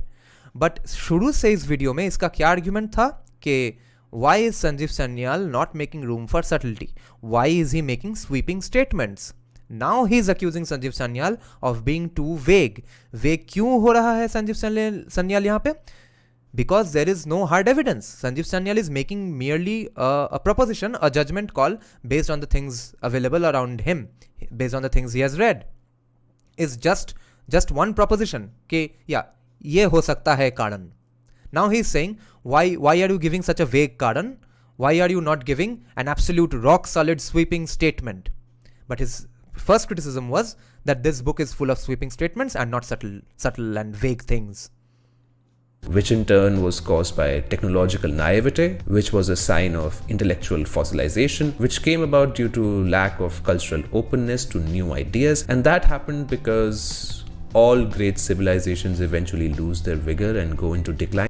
अच्छा, ये जो Abrahamic linear thinking है इस बंदे का, ये इससे पता चलता है. He thinks, Sanjeev Sanyal is saying that this one thing led to this thing, then this thing, then this thing, then after that this thing happened, then this thing happened. That is not Sanjeev Sanyal's claim in the first place, because Sanjeev Sanyal is a complexity theory guy. Complexity theory and then chaos theory वालों का कहना है कि there is no that linear causality that happens. Okay, this happens, then this happens, then this happens. That's not how the world works. A lot of things happen together and everything affects one another. So ये जो graph इसने बनाया है, ये diagram, ये बहुत ही straw man है. Okay, Sanjeev Sanyal does not argue this way. Sanjeev Sanyal says that all these things were kind of happening together, and they were also affecting and causing these things to further happen as well. But it's not one after the other. Which to me is like a non-answer, because we are back to where we started in the chain of causality. The ultimate cause of civilizational decline apparently is civilizational decline, because as time passes, shit happens. Sanjeev's explanation for Europe's rise is equally unsatisfactory. In his mind, it was the Renaissance which inculcated values like openness, innovation, and risk-taking that led to the rise of the middle class, secularization, mass literacy, and ultimately to the growth of capitalism. Which is like, okay, I can see how those things could be related, but surely it was far from the only cause, let alone the main cause. Nowhere in this pathetic book does Sanjeev dwell seriously on how closely Europe's rise and the development of capitalism was linked to the systematic genocide, violence, and loot perpetrated by European powers across 3 continents for hundreds of... Okay, now he acknowledges the things done by Europe, but 5 minutes back he said that why didn't those things happen in India? Why wasn't India able to create capitalism? And what's the mystery behind that? Why didn't India do these atrocities? Of years. How much of that precious European GDP came from the exploitation of forced indigenous labor and slave labor in the silver mine? Okay, slave labor का यह जो argument है, इससे मेरा एक problem है, because everyone did slavery except probably Hindus. Hindus were taken as slaves in large numbers. तो ये स्लेवरी के वजह से कैपिटलिज्म हुआ है, स्लेवरी के वजह से यूएसए बन गया है. ये कंप्लीटली गलत आर्ग्यूमेंट है, to put it mildly, because everyone did slavery but everyone did not bring in economic prosperity और अ फ्री सोसाइटी. ओके, तो slavery is given too much credit for capitalism. In powers across 3 continents for hundreds of years. How much of that precious Europe... And before that, what did he just say again? That why didn't Sanjeev Sanyal give a more detailed and subtle answer or analyze that? Because it's not an academic research paper. This has not come out of Routledge publications. This is not an academic journal. This is a popular book from Penguin for 200 pages, meant for a general audience who has some curiosity in these things but does not want a career in these things. European GDP came from the exploitation of forced indigenous labor and slave labor in the silver mines of colonial Spain in Central and South America. How much GDP was generated by selling African people into slavery so they could work the Portuguese sugar plantations in Brazil or the cotton plantations of the American South? How much हाँ, अच्छा, तो slavery का जो ये इतना दुख का बात बोल रहा है, हिंदुओं को जो स्लेव बना के ले गया था, वेस्ट इंडीज़ में, मॉरिशस में इंडेंचर्ड सर्विट्यूड था, अफ्रीका में इंडेंचर्ड सर्विट्यूड था हिंदूज़ का, और फिर तो एनीवे, तो all these places that had slavery, तो वो सब जगह में कैपिटलिज्म क्यों नहीं हुआ? सब लोग तो पहले भी स्लेव ले रहे थे. GDP came from flooding China with opium as the British. You know, in Yemen, any Yemeni you see, you think that guy's from Maharashtra. So many people from India and Hindus have been taken away to so many places. तो वो सब जगह में capitalism हो गया. Did in the 18th and 19th centuries, who then went to war when the Chinese tried to do something about all the drugs pouring into their country. How much GDP increase was from? तो yeah, no one else traded drugs. Rabindranath Tagore's family traded opium. All Parsis traded opium or alcohol, I think. I don't remember exactly. तो इन सब का बहुत capitalism हो गया. Literally stealing bread from the mouths of tens of millions of Indian people who starved to death in British India because food grain exports to Europe raised prices beyond their purchasing capacity. None of these questions are raised by Sanjeev, perhaps because this book is not about that mainly. This book is about 1947 to 1991's India and how those socialist policies screwed our country, and that's what is hitting him in his heart. they show that the development of capitalism had much more to do with brute force and conquest than with any Renaissance or Enlightenment values of openness and tolerance. Okay, then why are you now surprised that Bharat did not have capitalism or prosperity like Europe? Because Bharat did not do these things. And why did they not do these things? A little something called Sanatan Dharma. If you are like me and completely frustrated with Sanjeev's bullshit explanations for why and how capitalism developed in Europe and not elsewhere, I would strongly suggest reading economist Giovanni Arrighi's book, The Long 20th Century, which covers these questions in a much, much better way. One point that Arrighi makes, which I'll highlight very quickly, is that to retrospectively look back at the actions and strategies of Indian or Chinese elites and pronounce them as wrong or irrational because they did not lead to the development of capitalism, as Sanjeev suggests, makes little sense, as they were guided by what he calls the territorial logic of power, according to which control over territory and population was considered the primary goal of state activity. In contrast, late medieval Europe began to witness the rise of states such as the city-state of Venice, in which a capitalist logic of power dominated and where the accumulation of capital was the most important goal of state activity. If you want to know why that happened, you have to read the book. But just to finish the point, the fact that following the capitalist logic of power helped Europe to conquer the world does not make it any more rational than states that follow the territorial logic of power. They are different logics, different ways of thinking about the world, different structures. अच्छा, ये subtlety बाबा जी को अब subtlety पसंद नहीं आ रहा है. Now he is defending a book which says that sometimes it was just territorial power, sometimes it was just profit, and there was no conversion motive, etc. That's why colonizers were sent off with a papal bull in 1492 with a mandate to convert people. ये सब इसके दिमाग में नहीं है, ये सब ये गियोवानी के दिमाग में भी नहीं है आया है अब तक. ओके, अब सटलिटी गया गड्ढे में.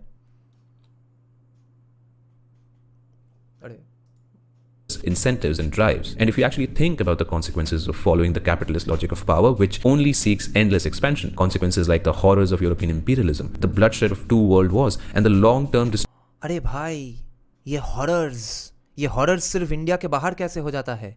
ये हॉरर्स इंडिया में नहीं हुआ तब तो इस्लामोफोबिया हो जाएगा. हॉरर्स के ऊपर फिल्म बनाओगे तब भी बोलेंगे कि नहीं सटलिटी नहीं हुआ. अब तो बड़ा हॉरर करते फिर रहे हो without any subtlety. Destruction of the natural world, the basis of our entire existence. How rational is this logic really?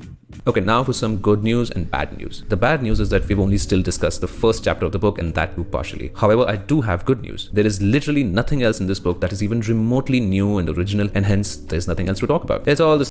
Because the rest of the book is about Congress's failed policies. Nitty-gritty, details, subtleties, all the depth he was seeking about India's history in one chapter of a 200-page book, वैसा ही depth मोर और less है बाकी book में, जो इसको पसंद नहीं आया, इसको दिल को भाया नहीं. Okay, Same old socialism bad, free markets good, let's privatize everything. Oh, he's being sarcastic about it now. Oh, free market's bad, socialism, free market good, socialism bad. ये सब बोलते हैं ये natives. He has that tone, okay. As if they are wrong things to say. As if free market is really bad, as if socialism is actually better. As if, yeah. That's why everyone needs to go to USA. Everything, India great, India superpower, that kind of nonsense we're all familiar with. Yeah, we are all familiar with that kind of nonsense. Yeah, it as if that has been taught for the last 75 years. So you see, a commie in 2023 saying that these are common knowledge, that yeah, India was great, etc. You know these things. That shows how successful Sanjeev Sanyal, Vikram Sampath, Desai Deepak, Sitaram, Goel are, basically their books are now today. And I don't think there's any need to address all that again. I think we've all endured enough torture already. I actually feel like I have radiation. Yeah. Nina is making a good point. That same old, as if that's the academic consensus. As if everyone in the world knows that yeah, socialism is bad, free market is good. As if that is the common knowledge. That is not the common knowledge. That may be common knowledge in USA, but rest of the world, Stalin is not spoken in the same tone as Hitler. Mao is not hated as much as Hitler. Okay. Che Guevara is not hated as much as Hitler. Fidel Castro is not hated as much as Hitler. Hugo Chavez is not hated as much as Hitler. Indian communists are not hated as much as Hitler. But they are similar and oftentimes exactly same in action as the Nazis. So what's the same old part here? It's all brand new information that we had gotten from this book. And definitely Shashi Tharoor got from this book, we can suspect. Poisoning from spending too much time in the nuclear wasteland that is Sanjeev Sanyal's brain. To sum up, this book is absolute garbage. It reeks of the smugness and arrogance of a person who thinks they're blowing everyone's minds with facts. As opposed to this guy himself, yeah. He is not doing those things that he's accusing Sanjeev Sanyal of, right? Logic, but who aren't even smart enough to properly hide their intellectual dishonesty. I mean, at least make it a little difficult to spot that you shamelessly withheld information from your readers. Information that, happens to withheld information. Again, that accusation that why is this such a short book? To contradict your stupid theory. This thing is badly written, barely researched, and worst of all, terribly dull. Zero. Barely researched because it has so few citations. 200 page के book के लिए 200 page का citation क्यों नहीं था? So therefore, barely researched. Content would not recommend at all. If you see a copy of the book, just burn it. I promise you, it will instantly make the world a much better place. Okay. So that's the end of this video. Now we will get into Manusmriti. Let's check some comments a little. So Action Kamen is saying, okay, he has just joined. Yeah, थोड़ा पहले से देख लो. Ludwig is comment. Nina is saying he's very randomly changing subjects and pointing out the most random things. Yes. Now we will get into Manusmriti, and there are only 2 chapters left, and my hope is that I'll be able to finish the entire Manusmriti today, just as a general satisfaction for myself that yeah, I finished this book finally. कहाँ पे है?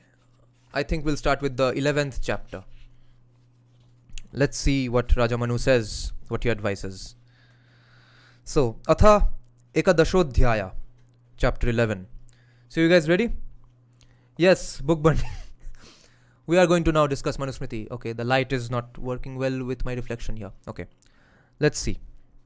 So, the topic is Prayashchitta. And maybe this guy can do some Prayashchitta. Okay, I'm sorry guys. I forgot to do one thing. I forgot to show you all the cover picture of this channel, which will clarify a lot of things. Let me just find out this channel once again and show you.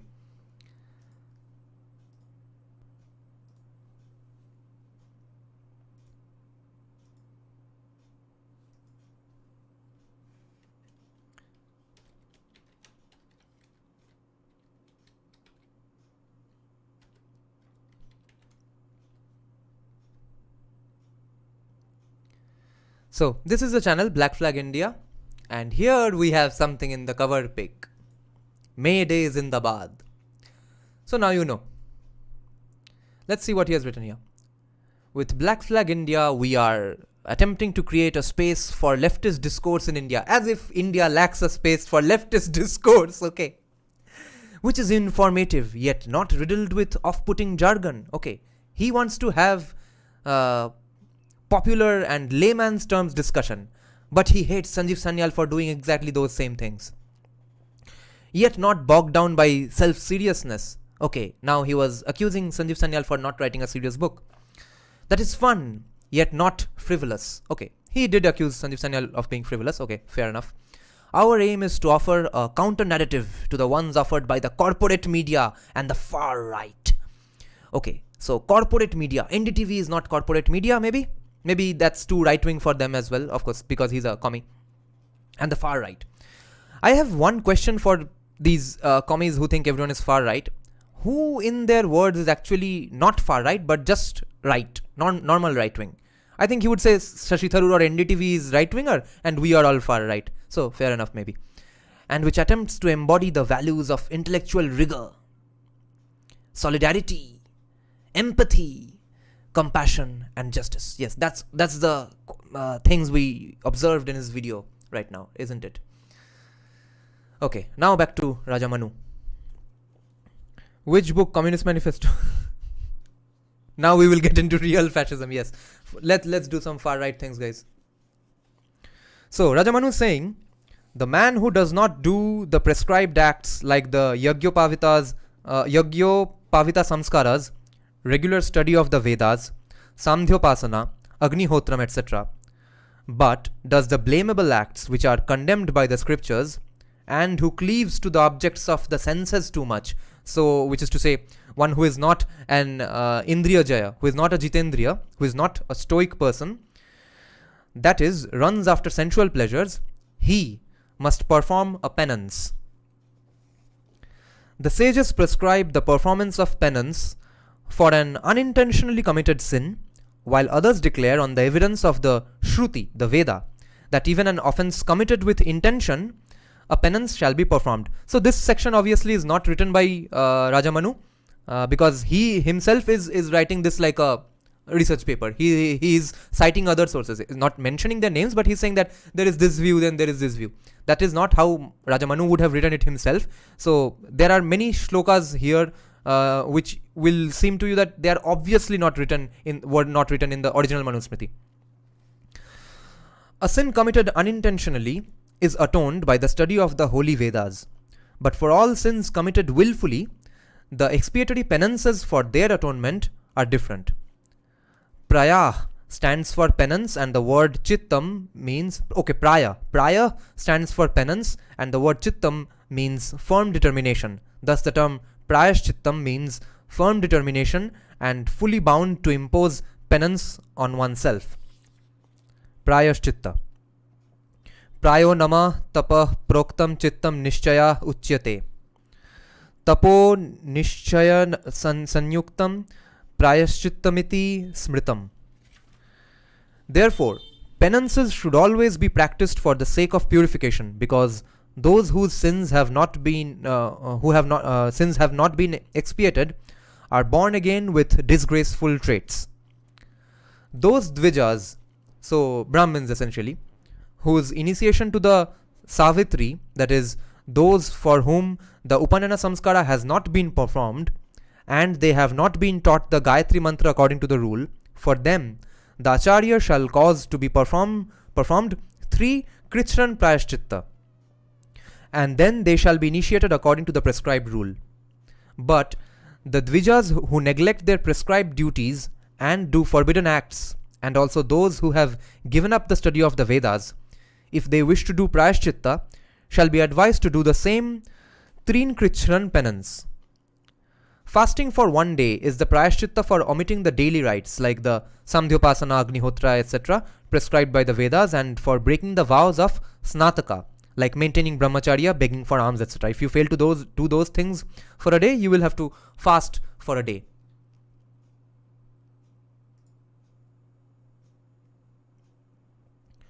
Sanjit Vashni is saying actually it's Smriti, so it's a reaccount of what was the views. Yeah, probably right. Not probably, that is actually right. But for other sins mentioned, and for which no expiation has been prescribed, the strength of the offender and the severeness of the sin shall be considered, and then the prayashchitta shall be fixed. Now I shall describe to you those sound means that the learned, the seers, and the elders of the family have employed, by which means a man removes his sins. That is, he adheres to his determination not to do the mistakes again. A footnote has been given by the translator here that by the practice of prayashchittam, one is not exonerated from the consequences of the sins committed, but by so doing, he is determined not to do it again. This is pretty interesting. This is the Vedic point of view. This is pretty interesting. I did not know this. प्रायश्चित्त कर लिया तो अब तुम्हारा consequences नहीं होगा, ऐसा नहीं है. This is beautiful. This makes so much sense. कि गलती अगर किया है तो अब फल भुगतना ही पड़ेगा, मगर प्रायश्चित्त अगर करोगे तो थोड़ा बहुत अगर खुद को तुम खुद थोड़ा पनिशमेंट दोगे तो atleast you will think twice before doing that, और maybe not do that thing ever again.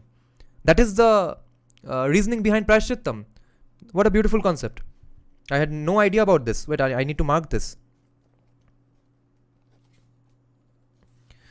The Dvija who shall perform the Prajapatya Prayashchitta shall eat on 3 days only in the morning, and on the next 3 days only in the evening, and on the other 3 days he shall eat only what he gets for which he has not asked. अगर कोई बिना पूछे कुछ दे दे तब खाएगा, नहीं तो नहीं खाएगा.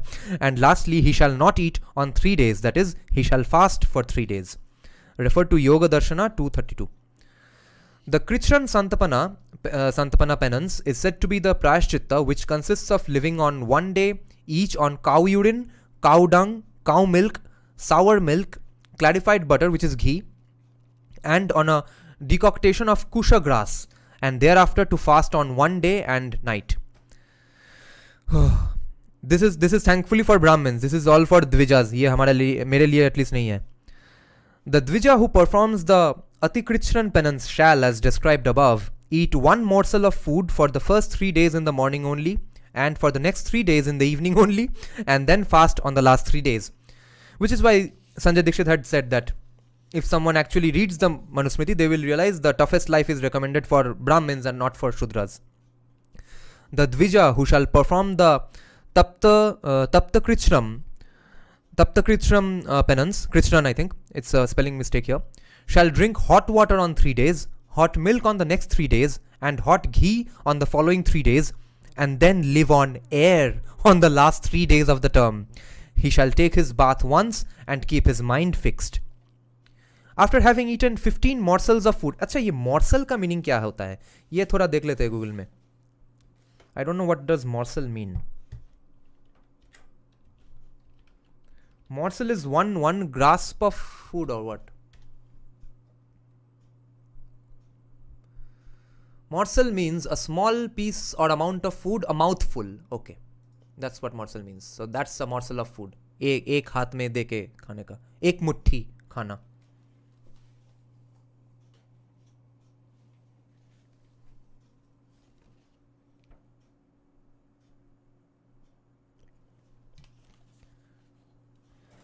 Okay.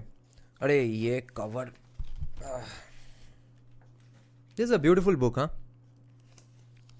Even the cover, the illustration, everything is so nice. Okay. After having eaten, hot clarified butter on the following 3 days, and then live on air on the last 3 days of the term, he shall take his bath once and keep his mind fixed. Yeah.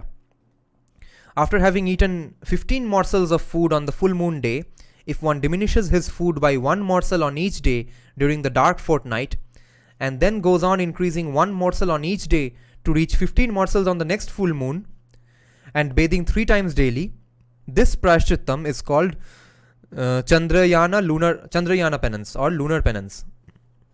Okay. In the Yavamadhyama penance, Madhyama. Let's see what's the meaning of this. Yavamadhyama. In the Yavadhyama, Chandrayanam Vratam Charam, performing the Chandrayana vow. Okay, maybe we'll get into the specifications in the full translation. In the Yavamadhyama penance, perform the Chandrayana vow fully according to this rule. That is, starting on the bright forenight and taking 1 morsel of food on the first day, and increasing it throughout by 1 on each day to reach 15 morsels on the full moon day, and then by diminishing 1 morsel on each day throughout the dark fortnight, and then to fast on Amavasya, that is on the last day. While performing the Prayashchitta, the penitent, the person who is performing the Prayashchitta, shall himself do the daily homa as a sacred duty and behave well, that is, abstain from injuring any sentient being. ये बोल रहा था ना capitalism काहे नहीं आया यहाँ पे, इसलिए नहीं आया वो European style capitalism. Sentient being को हर्ट नहीं करेगा तो कैपिटलिज्म कहाँ से आएगा European style. And shall adhere to truth keep himself free from anger and dishonesty. A footnote is given, refer to Samskara Vidhi according to Homa Mantras with Mahavyaharitis.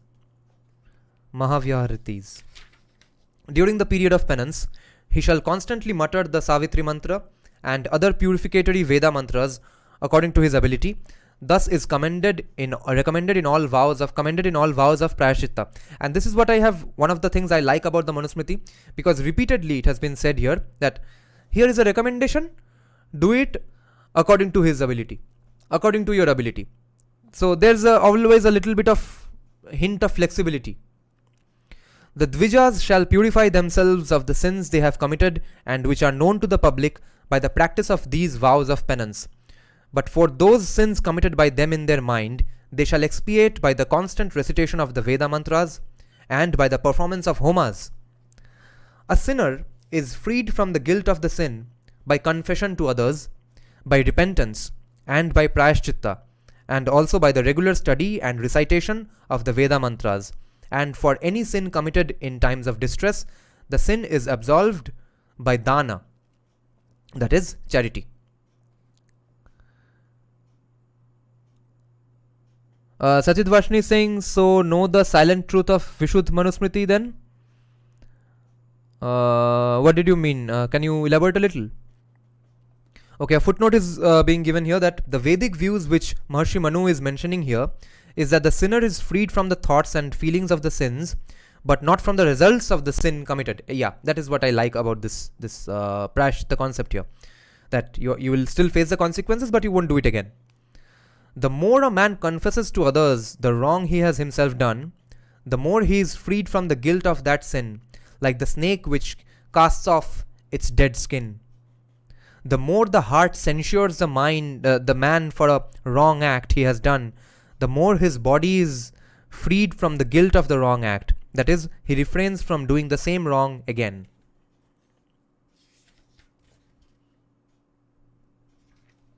He who has committed a sin and has repented for it is freed from that guilt, but he is purified only when he thus says that I shall never do that reprehensive act again, end quote.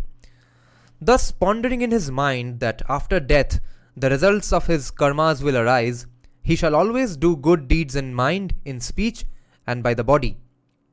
That spoiler is given here in the text itself. He who has committed a reprehensible act, either unintentionally or intentionally, if he desires to be freed from it, he shall not commit it a second time. Yeah. In respect of that karma, which when it is being done, the mind feels uneasy. Okay, this is an important concept. कोई भी कुछ जो कर्म है जो करने के वक्त ही तुमको खुद लगता है कि I think I'm doing a wrong thing. For that karma, he shall repeat tapa, austerities, until there shall be satisfaction in his mind. That is, he feels that the burden of the guilt has disappeared. The daily study of the Vedas, that is, recitation of the purificatory Veda mantras, and the performance of the 5 great daily duties, the Panchamahayagyas, and forbearance, quickly destroy all guilt, even those caused by great sins, Mahapatakas. As in one moment, the fire consumes the fuel placed on it, जैसे कि एक ही second में वो हो जाता है. In the same way, a person who knows the Vedas destroys all his sins by the fire of true knowledge acquired from the Holy Scripture. Just like a clod of earth thrown into a big lake, reaching the water is destroyed, in the same way, all sin is drowned, that is destroyed by the 3 Vedas, that is, by the 3 sciences of Jnana, Karma, Upasana. 3 Vedas. Rig, Sama, Yajur, Atharva. 3 Vedas. So this part is written before the 4th Veda was compiled. Interesting. The Richas, that is those mantras which are in verse, and the Yajus, that is those mantras which are in prose, and other various mantras which are the Samanis, which are sung on the scale of music, Sama Veda, Samanis. Okay. Samani, ये 3 note लगते हैं उसमें. Our classical music is based on a 6,000-year-old chant. Can you believe that? of course, all music is based on that, whatever their local folk tradition is. But we have a direct continuation that's fun to think of. So the richas, that is those mantras which are in verse, and the yajus, that is those mantras which are in prose, and the other various mantras which are the samanis, which are sung on the scale of music, must be thus known to be threefold sciences of Vedas. And he who knows this is verily a person learned in the Vedas. That initial three letters of Aum, which represent the Brahman, that is the supreme omniscient God, which is represented by the three letters Aum, Aum, in which the three sciences of the Vedas are based. Aum, I see, is another secret of the threefold Veda. He who knows it is verily learned in the Vedas. Thus has been fully declared to you the decree about penance, Prayashchitta. Now learn about the dharma, the legal rules, that is, the duties for the Brahmana regarding moksha, that is, liberation. Iti Prayashchitta Vishayatmaka Ekadashodhyaya. The end of chapter 11 on the subject Prayashchitta, penance and repentance. And now we start the last chapter of Manusmriti, this English translation. And tell me, are you guys up for it? This is a pretty big chapter, okay? See this thick. This entire part is this entire last chapter. Should we do this another day, or should we try doing this right now? Will you guys all be awake? Let me know, and then I'll start. And before that, let me just have a sip of coffee. Let's check some comments. Sachit Vashni is saying, actually Manusmriti has roughly time period of Rigved first mandal, but Rigved refers to Samaved and Atharva Ved, and so do the others. Yeah, these are pretty ambiguous and convoluted. I mean the mantras, not translations. I actually like Vishuddha Manusmriti at times. I think actually Vishuddha Manusmriti at times use extra words to justify Shudra reading Vedas, but Brahma Sutra Bhashya by Acharya like Ramanujacharya and Shankaracharya cancels it. I see.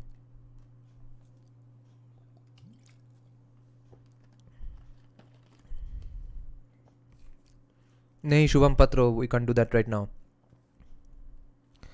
Okay, more people are saying that they want to do it today, and less people are saying that another day. So democracy ka zamana hai.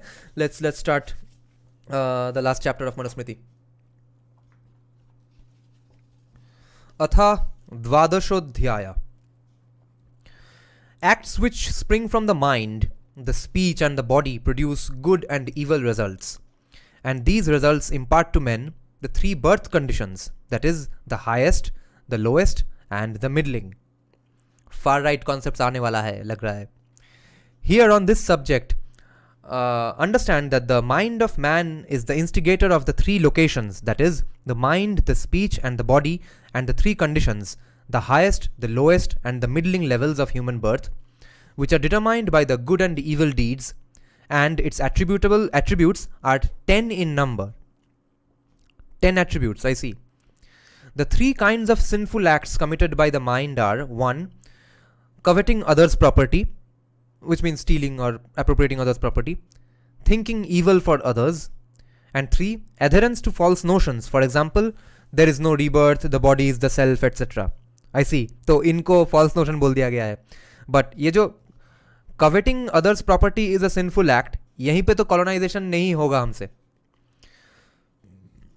The 4 kinds of evil acts of the speech are: harsh speaking, speaking falsehood, speaking ill of others at their back, idle gossiping. I am guilty of just one of these things here. I don't do the last 3. I do harsh speaking. Maybe I'll not do it one day. The wicked acts of the body are declared to be of 3 kinds: taking the goods of others which have not been given, that is theft; injuring the creatures without the sanction of the law, torture, etc., or needless killing of some animals; and holding incestuous relation with the wife of another man. The soul enjoys, that is, obtains the results of good or evil acts performed by the mind in his mind, those of the speech, that is, verbal in his speech, and the acts done by the body in his body.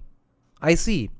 The soul enjoys, obtains the the soul enjoys or obtains the results of good or evil acts performed by the mind, उसका जो benefits है वो mind में मिलता है. The benefits of the benefits or results of good or evil speech is verbal. The result of that is found in speech only, and the acts done by the body, bad acts done by the body, उसका result भी खुद के body में ही मिलेगा. The man takes birth as an inanimate being, like the trees, as the result of sinful acts done with body, and that of a bird or beast as a result of the sinful acts committed with the speech. And in consequence of evil acts done with the mind, he is reborn in the lowest class. Sattva, Rajas, Tamas, these three qualities, understand them to be the nature of Prakriti. These three gunas completely pervade and exist in all created or manifested forms of Prakriti. And the first manifestation, that is the change which Prakriti undergoes, is Mahan. The term Atmana in this shloka refers to Prakriti, the material cause of the universe.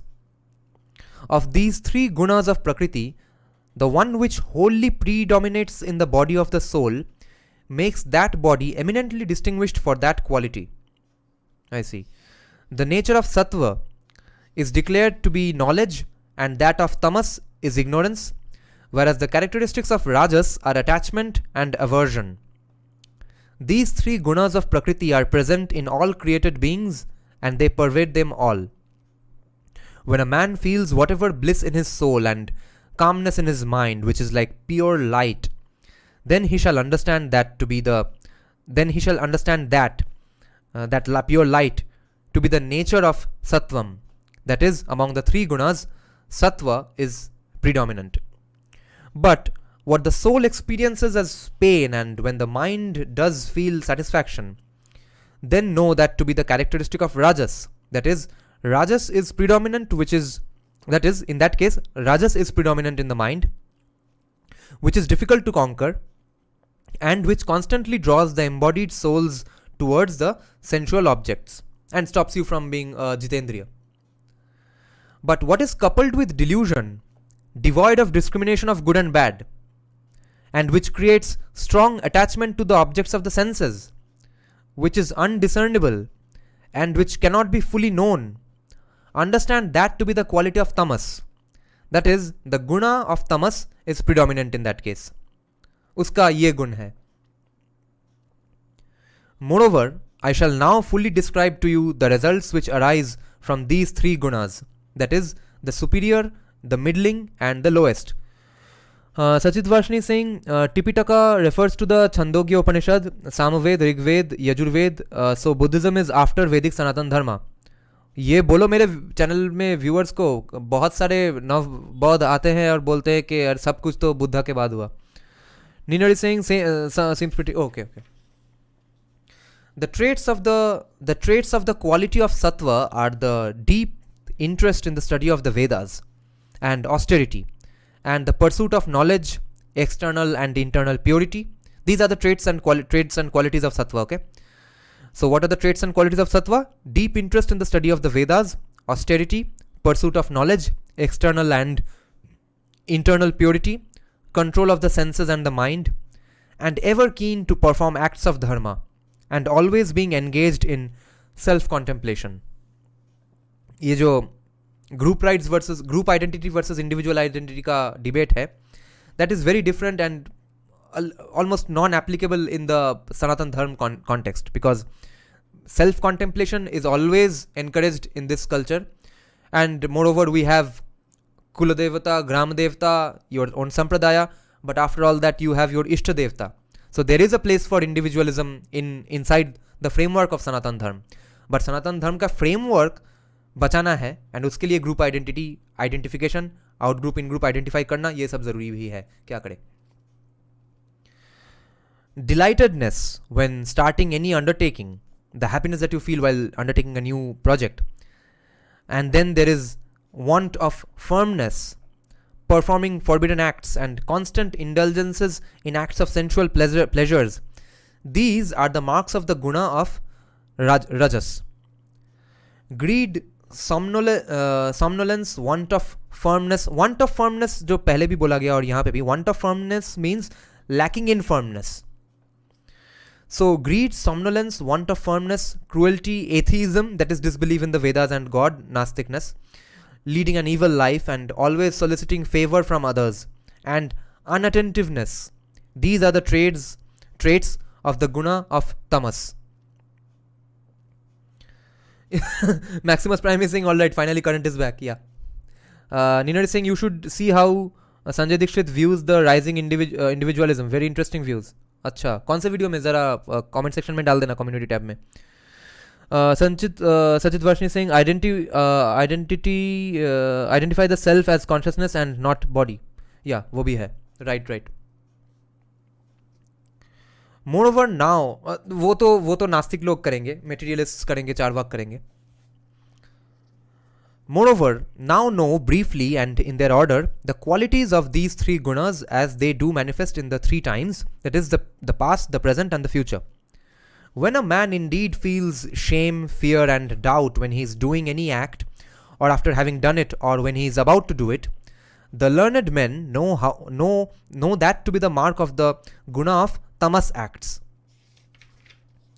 But when a man desires to gain much fame in this world by any act and does not feel any grief on his failure to complete it, know that act is prompted by the quality of the rajas. When a man desires to gain much fame in this world by any act and does not feel any grief on his failure to complete it. अच्छा, चाहिए भी था fame, मगर नहीं हुआ तो ठीक है, दुख नहीं हुआ, तो that is rajas. But when a man wholeheartedly desires to get knowledge from all sources, and his soul is not ashamed to perform a noble act, and his soul rejoices at its performance, know that it is the quality of sattva guna. That is, he is treading on the path of sattva. Sattva seems to be a nice thing. I'm intending to follow this. The craving for sensual pleasures is declared to be the mask of tamas, but that of rajas is the pursuit for wealth, and the trait of sattva is the pursuit of dharma, that is a Vedic way of life to gain spiritual merits. Of these three gunas, the one preceding the other is said to be better, that is, sattva is better than rajas, rajas is better than tamas. Okay. Now I will briefly declare in due order the conditions of life a man gets through the workings of each of these three gunas.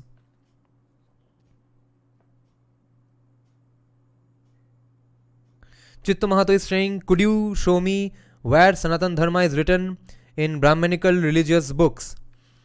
Okay, इनको दो थोड़ा citation. Those endowed with the guna of sattva reach the state of the devas, that is, learned and pious men, and those endowed with the quality of rajas attain the level of men, whereas those who are endowed with the quality of tamas ever sink to the level of beasts or animals. Thus is the threefold course of transmigration. Achha, transmigration kya hai? Those who have followed my history of Indian philosophy live streams, they will know that transmigration is the concept of the spirit or the soul traveling from one body to another body. That's called transmigration. But know that each of these threefold course of transmigrations also depends on the three qualities of low, middling and high level of particular acts and knowledge of each man. The lowest quality of tamas leads to the transmigration of the soul into such species as the immovable creatures, inanimate objects, into small and big insects, fishes, snakes, tortoises, cattle and wild animals. The middling kind of tamas quality leads to the birth of elephants and horses, to men of the lowest class, barbarians, and those who do condemnable acts, and to the birth of lion, tigers and boars. Achha. Those who are endowed with the high quality of the tamas are born as entertainers like poets, singers, dancers, etc., as beautiful birds, as arrogant people, and also as rakshas and pishachas. Those who are endowed with the lowest quality of the rajas are born as clubmen, wrestlers, actors and armsmen, that is, skilled in the use of weapons, and also as those who are addicted to gambling and drinking. ये कौन से लोगों को होगा?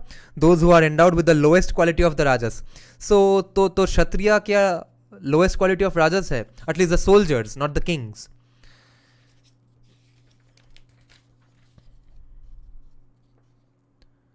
those endowed with the middling quality of rajas, the middle level of rajas, they are born as kings and kshatriyas, and also as the domestic priests of the royal clans, and as barristers etc., who delight in verbal debates. अच्छा, अब वो YouTuber जो संदीप सन्याल को criticise कर रहा था बोलेगा कि नहीं बैरिस्टर कैसे हुआ 2000 साल पहले, 6000 साल पहले. So low quality of rajas is just someone who likes to work out etc. A middle level of rajas is one who is a king, a kshatriya, who is a soldier, likes to work out, has fighting skills, but also administrative capabilities. They who are endowed with the high quality of rajas are born as talented vocal artists, musicians, that is, skilled players on instruments, men of wealth, and as those who delight to follow and serve the learned devas.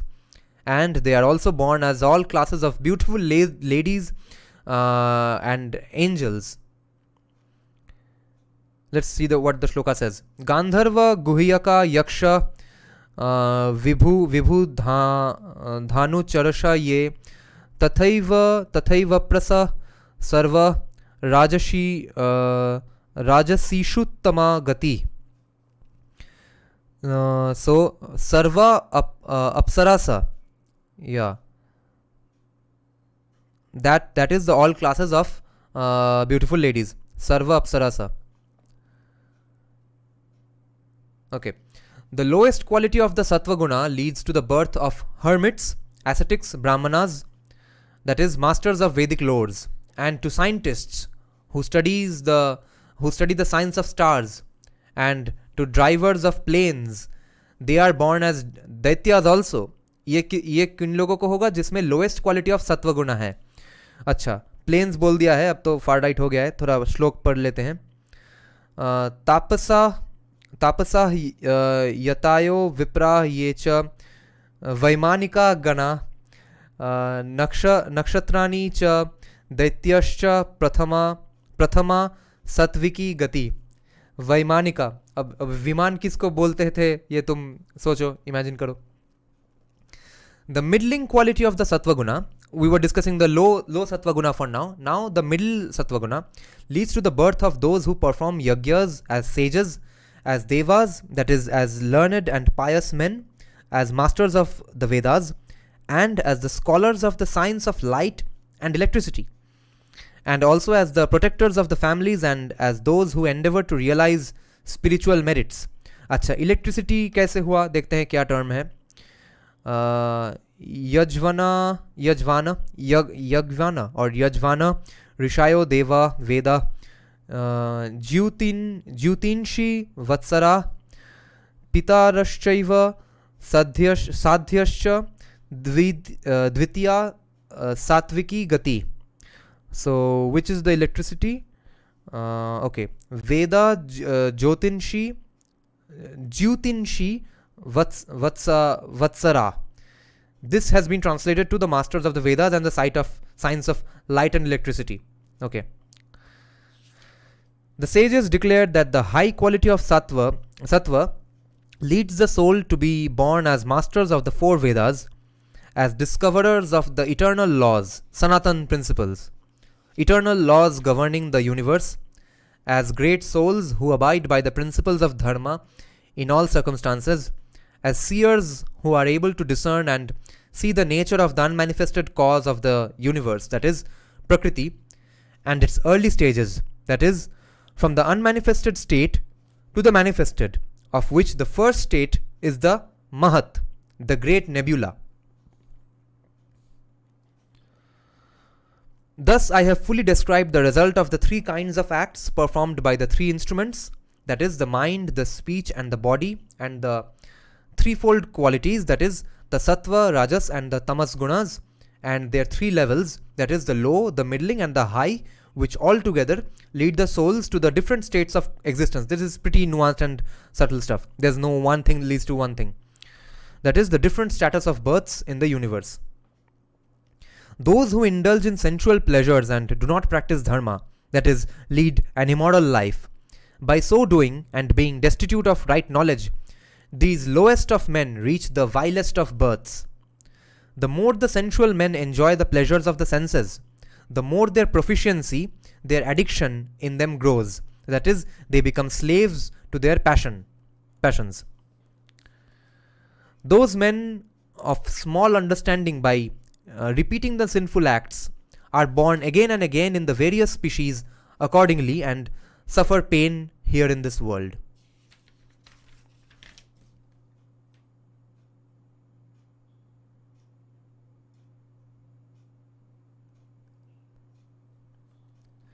But with the kind of feelings, that is, with the disposition of his mind, a man performs an act with his body, he reaps the same kind of result, that is, in the next birth, he gets a body which is made for that particular function. As you sow, so shall you reap. Thus, all the results that proceed from the actions good and bad have been described to you. Now at present, learn about those acts which secure supreme bliss to a Brahmana. Okay, Chitta Mahato is saying Harsh means Brahmins are god of earth. I see. Harsh is saying Chitta Mahato, why don't you watch the first video pinned in live chat with title Casteism in Buddhism? Yes, that's why I put it there. Sachit Vashni is saying what you are about to read is even in Buddhism. I see. Electricity in Manusmriti. Lol. अरे मनु ने electricity नहीं बोला है भाई नवबुद्ध वाले, ये उसका translation electricity इस ट्रांसलेटर ने किया है, हम क्या करें. Ninad is saying we do not care that it is not mentioned in the Shastra. Yes. Okay. Thus all the results have been so secured supreme bliss to a Brahmana. So this part of this video is dedicated to Mr. Chitta Mahato. We have already discussed Prayashchitta, Chitta Mahato. Now listen to learn about those acts which secure supreme bliss to a Brahmana. The study of the Vedas, practice of austerity, acquisition of right knowledge, the subjugation of the senses, practice of dharma, and constant meditation on the nature, attributes and functions of God and the soul. These 6 acts are the best means that lead to supreme bliss. Are you listening, Chitta Mahato? Footnote is given. In some edition, we read Ahimsa Guru Seva instead of Dharmakrityatma Chinta. Ahimsa, abstention from doing injury, Guru Seva, serving the Guru. But Dharmakrityatma Chinta is according to the views of Maharshi Manu. Refer to the next shloka. Of all these 6 best means, it is stated that right knowledge of the self, that is of God, self is God, is the most excellent means. And it is certainly the foremost of all sciences, because through it, indeed, is gained immortality, that is supreme bliss. He who sees equally the presence of the self, that is God, in all created animate and inanimate beings, and knows that all creatures are in him with capital H, in the omnipresence of God, and constantly worships him with capital H, attains the supreme bliss of the self-luminous. Refer to Yajurveda 40/7. The foremost of the Dvijas, that is the Brahmanas, even if he shall give up the above mentioned sacred duties, at the same time of stepping into the sannyasa ashrama, still he shall dedicate himself to acquire the right knowledge of the supreme self, study of the Vedas, and constant subjugation of the senses. This is the life of a Brahmana according to Manusmriti. Sajid Vashni is saying, do you even know what is God in Hinduism, dear? It's not Akildosh believed like an God in Hinduism is different from all Abrahamics. Yes. Aham Brahmasmi Advaitvad. And constant subjugation of the senses. Okay. Indeed, this act specially secures success in the life of a Brahmana. And by achieving such a success, certainly he has gained all his ends, but not otherwise. The Vedas are the eye, that is, the guide of the Pitaras, the fathers and elders who protect of the Devas, the learned seers, and for men.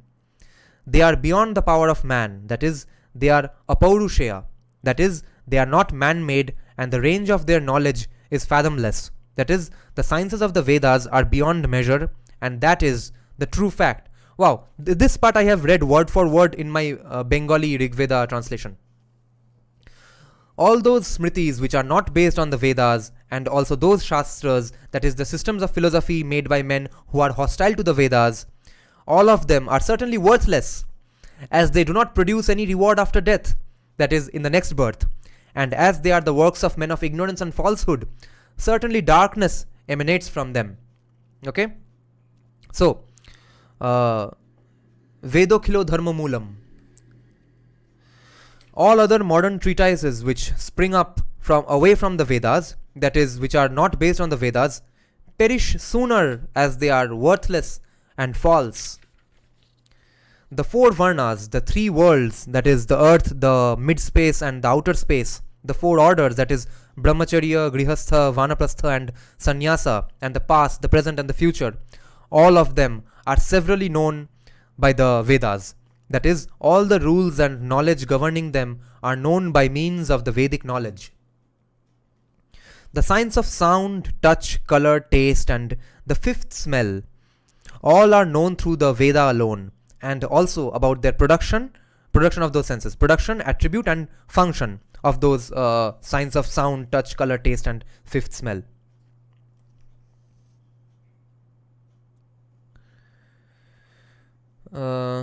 Okay.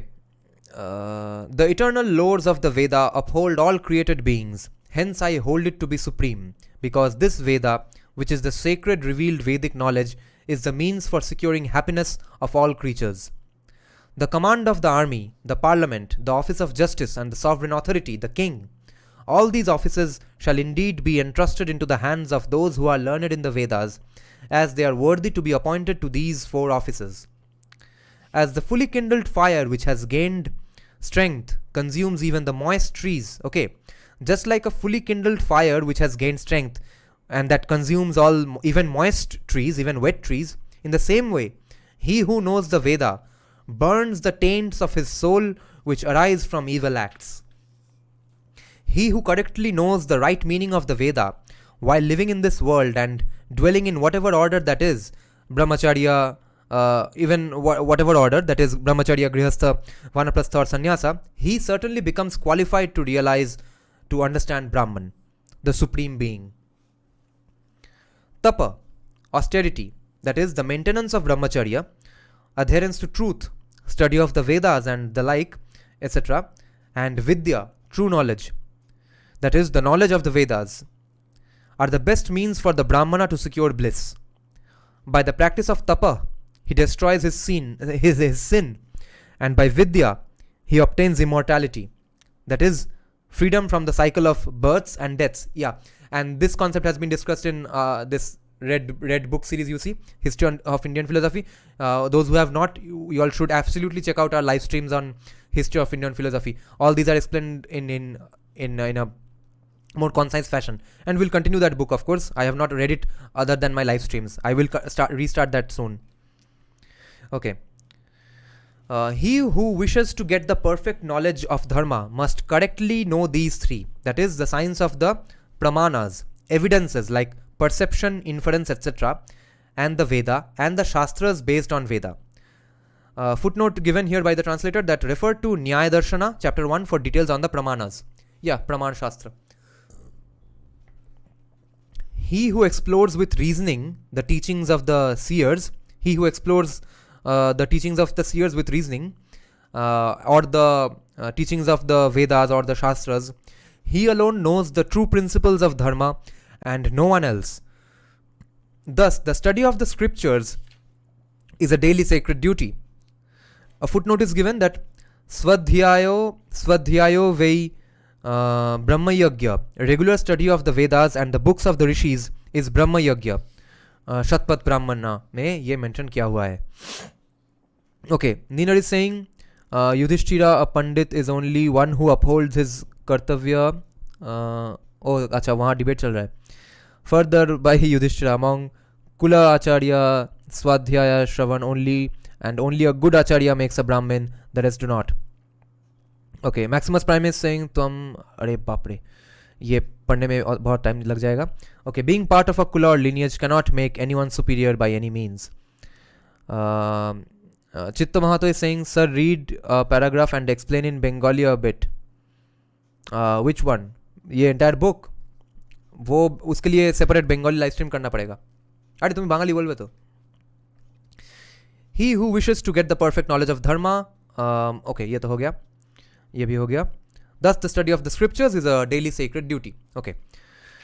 Now, if any point of the law which has not been mentioned, then how shall it be known?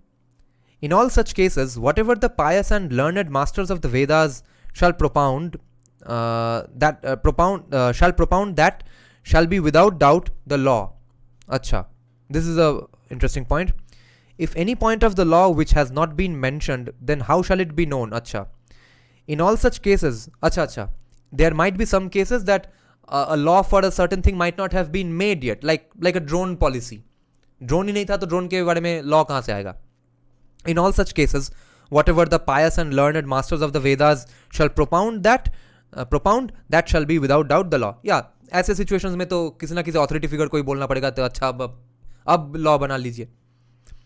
All men cannot be shishta, but those who have studied the Veda with its auxiliary texts and according to the prescribed rule, and are able to adjudge about right and wrong by the evidences from the Vedas, and the evidences like perception, etc., they shall be considered as shishta brahmanas.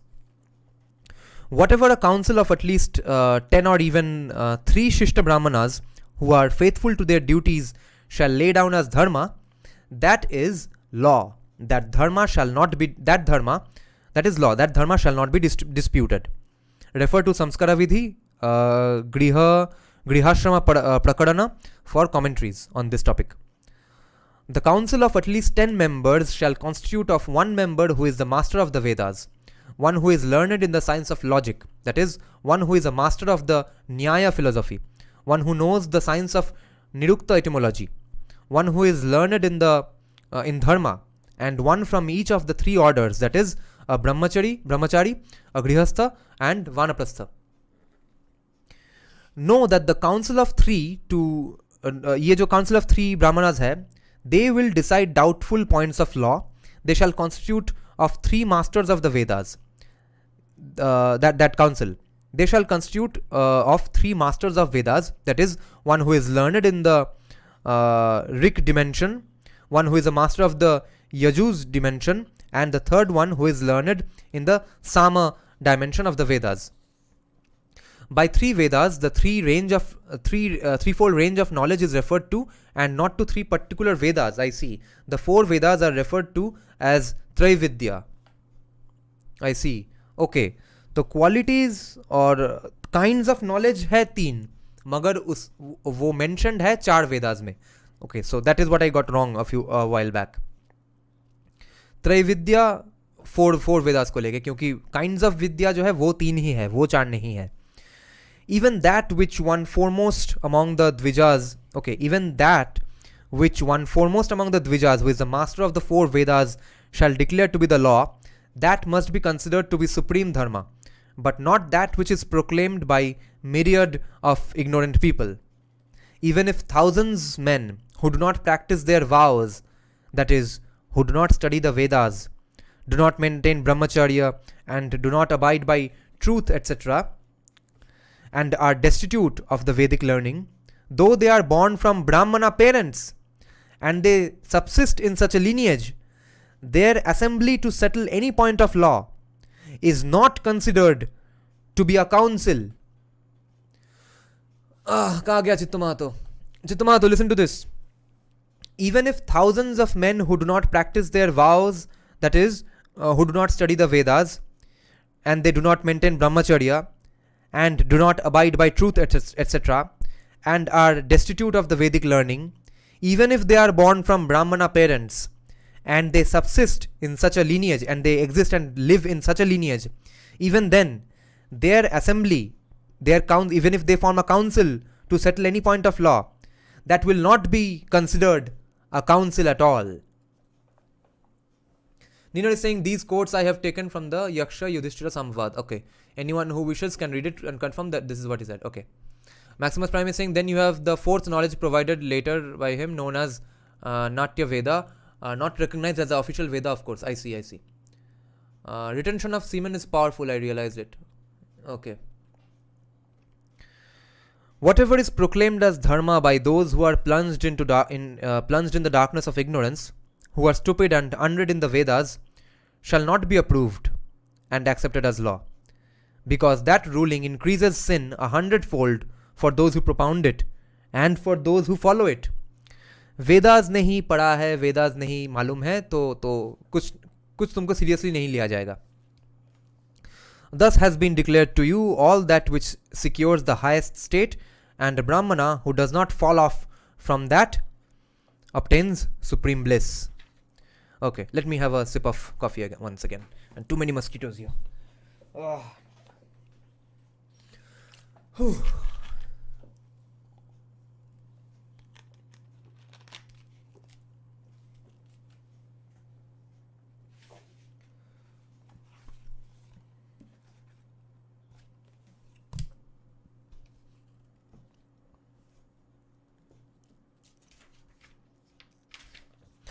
The Brahmana who with his concentrated mind sees all creations, that is, the real, the manifested Prakriti, in its multifarious animate and inanimate forms, and the unreal, that is, the unmanifested Prakriti, to exist in the Supreme Self, and who considers all created beings to subsist in the Supreme Self, does not allow his mind to turn to adharma, that is, to the evil way of life. Indeed, the Supreme Self is the Lord of all the Devas, that is, of all the inanimate heavenly bodies and the living, learned and pious men, and all of them exist in Him, Him with capital H, and He alone, He with capital H, dispenses the results of their actions, and therefore He shall be the only object of worship and adoration for all men. Let's see the exact shloka here. आत्मा इव देवता सर्व मतमान यवस्थितम आत्मा ही जनयत्यशम या और ज्ञानयत्यशम कर्मयोगम शरीरिनम. Okay, तो ये बार बार जो ही बोला जा रहा है, it does not have to be a masculine quality exactly. But okay, it was it was essentially a society being run by men, so it's not surprising if they consider the supreme consciousness to be masculine or directly a man. But it's more of a consciousness than an actual person, of course. Sajid Vashni is saying, Dada, can you share link for verbal talk after reading? Instagram only. Nino is saying the modern day distortion of Manusmriti is perhaps one of the most intellectually dishonest things done by our Marxist historians. This live stream is very enlightening. Thank you. Okay. Next is, indeed the Supreme Self is the Lord of all the Devas, that is, of all the inanimate heavenly bodies and the living, learned and pious men, and all of them okay, ye to ho gaya. And one footnote has been given that referred to Nirukta 7/4 regarding the concepts of God being the Deva of all Devas. Okay, O seers ये बोला जा रहा है क्योंकि remember this started with a lot of rishis having a conversation with Raja Manu and saying that Maharshi Manu please explain this particular thing to us. So O seers, that supreme Deva who is the governor, that is the preceptor of all those created beings, who is the minutest of the minute, and who is self-effulgent and omniscient, and who is perceptible in the state of deep meditation, know him to be the supreme perfect being, referred to Yajurveda 31:18 and 40/8. Okay, ये self एफल्गेंट का term देखते हैं संस्कृत में क्या बनाया है इसको. Perceptible is स्वप्न धीगम्यम, या okay, Rukmabham. Okay, that's the effulgent. Rukmabham. Okay. O seers, some call him Agnim, fire. Others call him Prajapatim, the supreme lord of all creatures. Some call him Manu. And some call him Indra. Others call him Prana, life. And still others call him the eternal Shashvatam Brahman. Okay, this is like a nice introspection and discussion with himself, and it's not like a statement, it's not just a commandment sort of a book. It's like it is kind of introspective also. He's saying that, see, there are different ways to call this supreme being. In the one of the chief and most far right religious texts of our culture, वहाँ पे भी बोला जा रहा है कि there are different names for our supreme being or the God. Refer to, footnote is being given that for explanation of this sloka, refer to Satyarth Prakash chapter 1 to know more why God is called Agni, Manu, Indra, Prana, etc. though the created material objects also are known by these names. Refer also to Rigveda 1 by 164 by 46 and Yajurveda 32 by 1. ये सब है citations. Okay. Oh, last page of Manusmriti. Shit, ये सब citation था. इतना citation है इसका. We are about to end the Manusmriti, guys. This supreme Purusha, being omnipresent, pervades all the created beings, whom he causes to manifest by the 5 primordial elements, Panchabhutas, and he, with capital H, is constantly revolving them in this world, like the wheel, through birth, growth, and decay. Wheel bola ja raha hai, because we always have a constant of the ever-moving chakra, the dharma chakra. But you'll read that wheel was invented in Mesopotamia. हमने तो कुछ invent नहीं किया, सब invention Mesopotamia में ही हुआ. But anyway, dharma chakra. Buddhism बोलो, Hinduism, Jainism, Romani का flag में भी dharma chakra है. Ashok chakra. Last paragraph of Vishuddha Manusmriti, guys. Thus, he who sees the Supreme Self in all created beings by his own self in the state of deep meditation becomes equal to all of them, and he enters the highest state, that is, he realizes Brahma, the omnipresent, omniscient, and omnipotent Supreme Being. Refer to Yajurveda 40 by 6. Iti karma gatayo vishayatmaka द्वादश, बंगाली में द्वादश बोलते हैं 12 को. इति कर्म गतायो विषयात्मका द्वादश.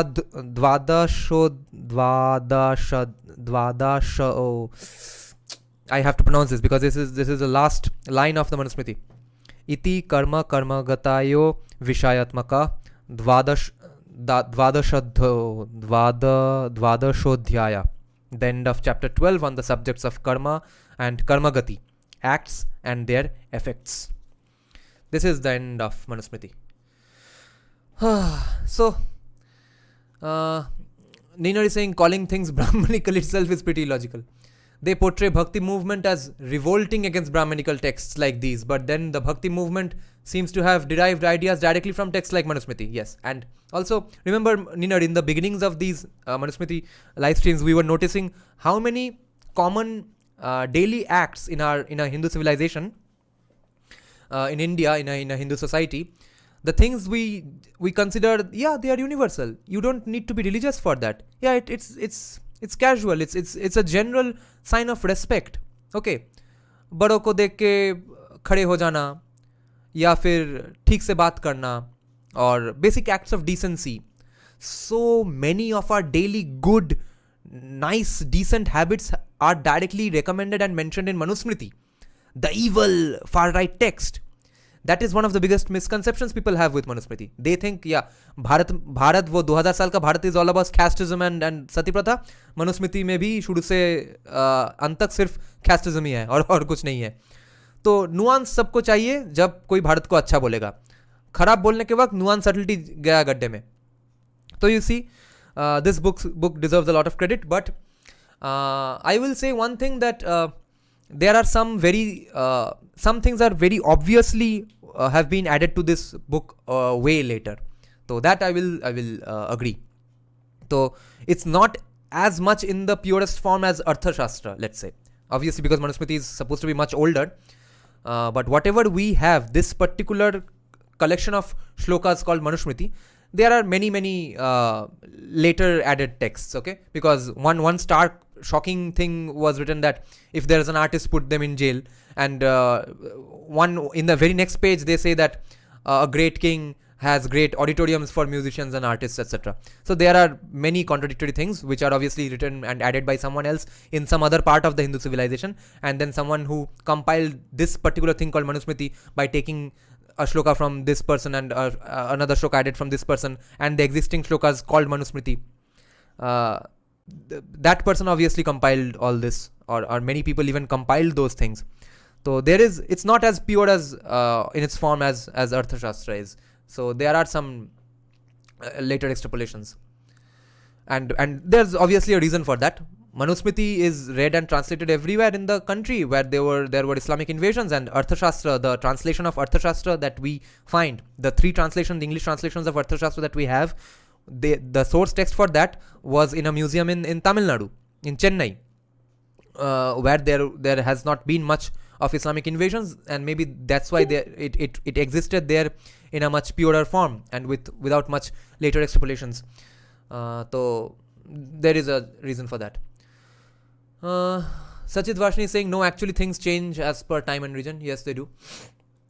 Maximus Prime is saying, there once was a man who gave the key to jumpstart our journey. This man himself had created his own version of heaven. The key was Gayatri Mantra. Yes. The man was Vishwamitra. He is the ideal for up and down. Yeah.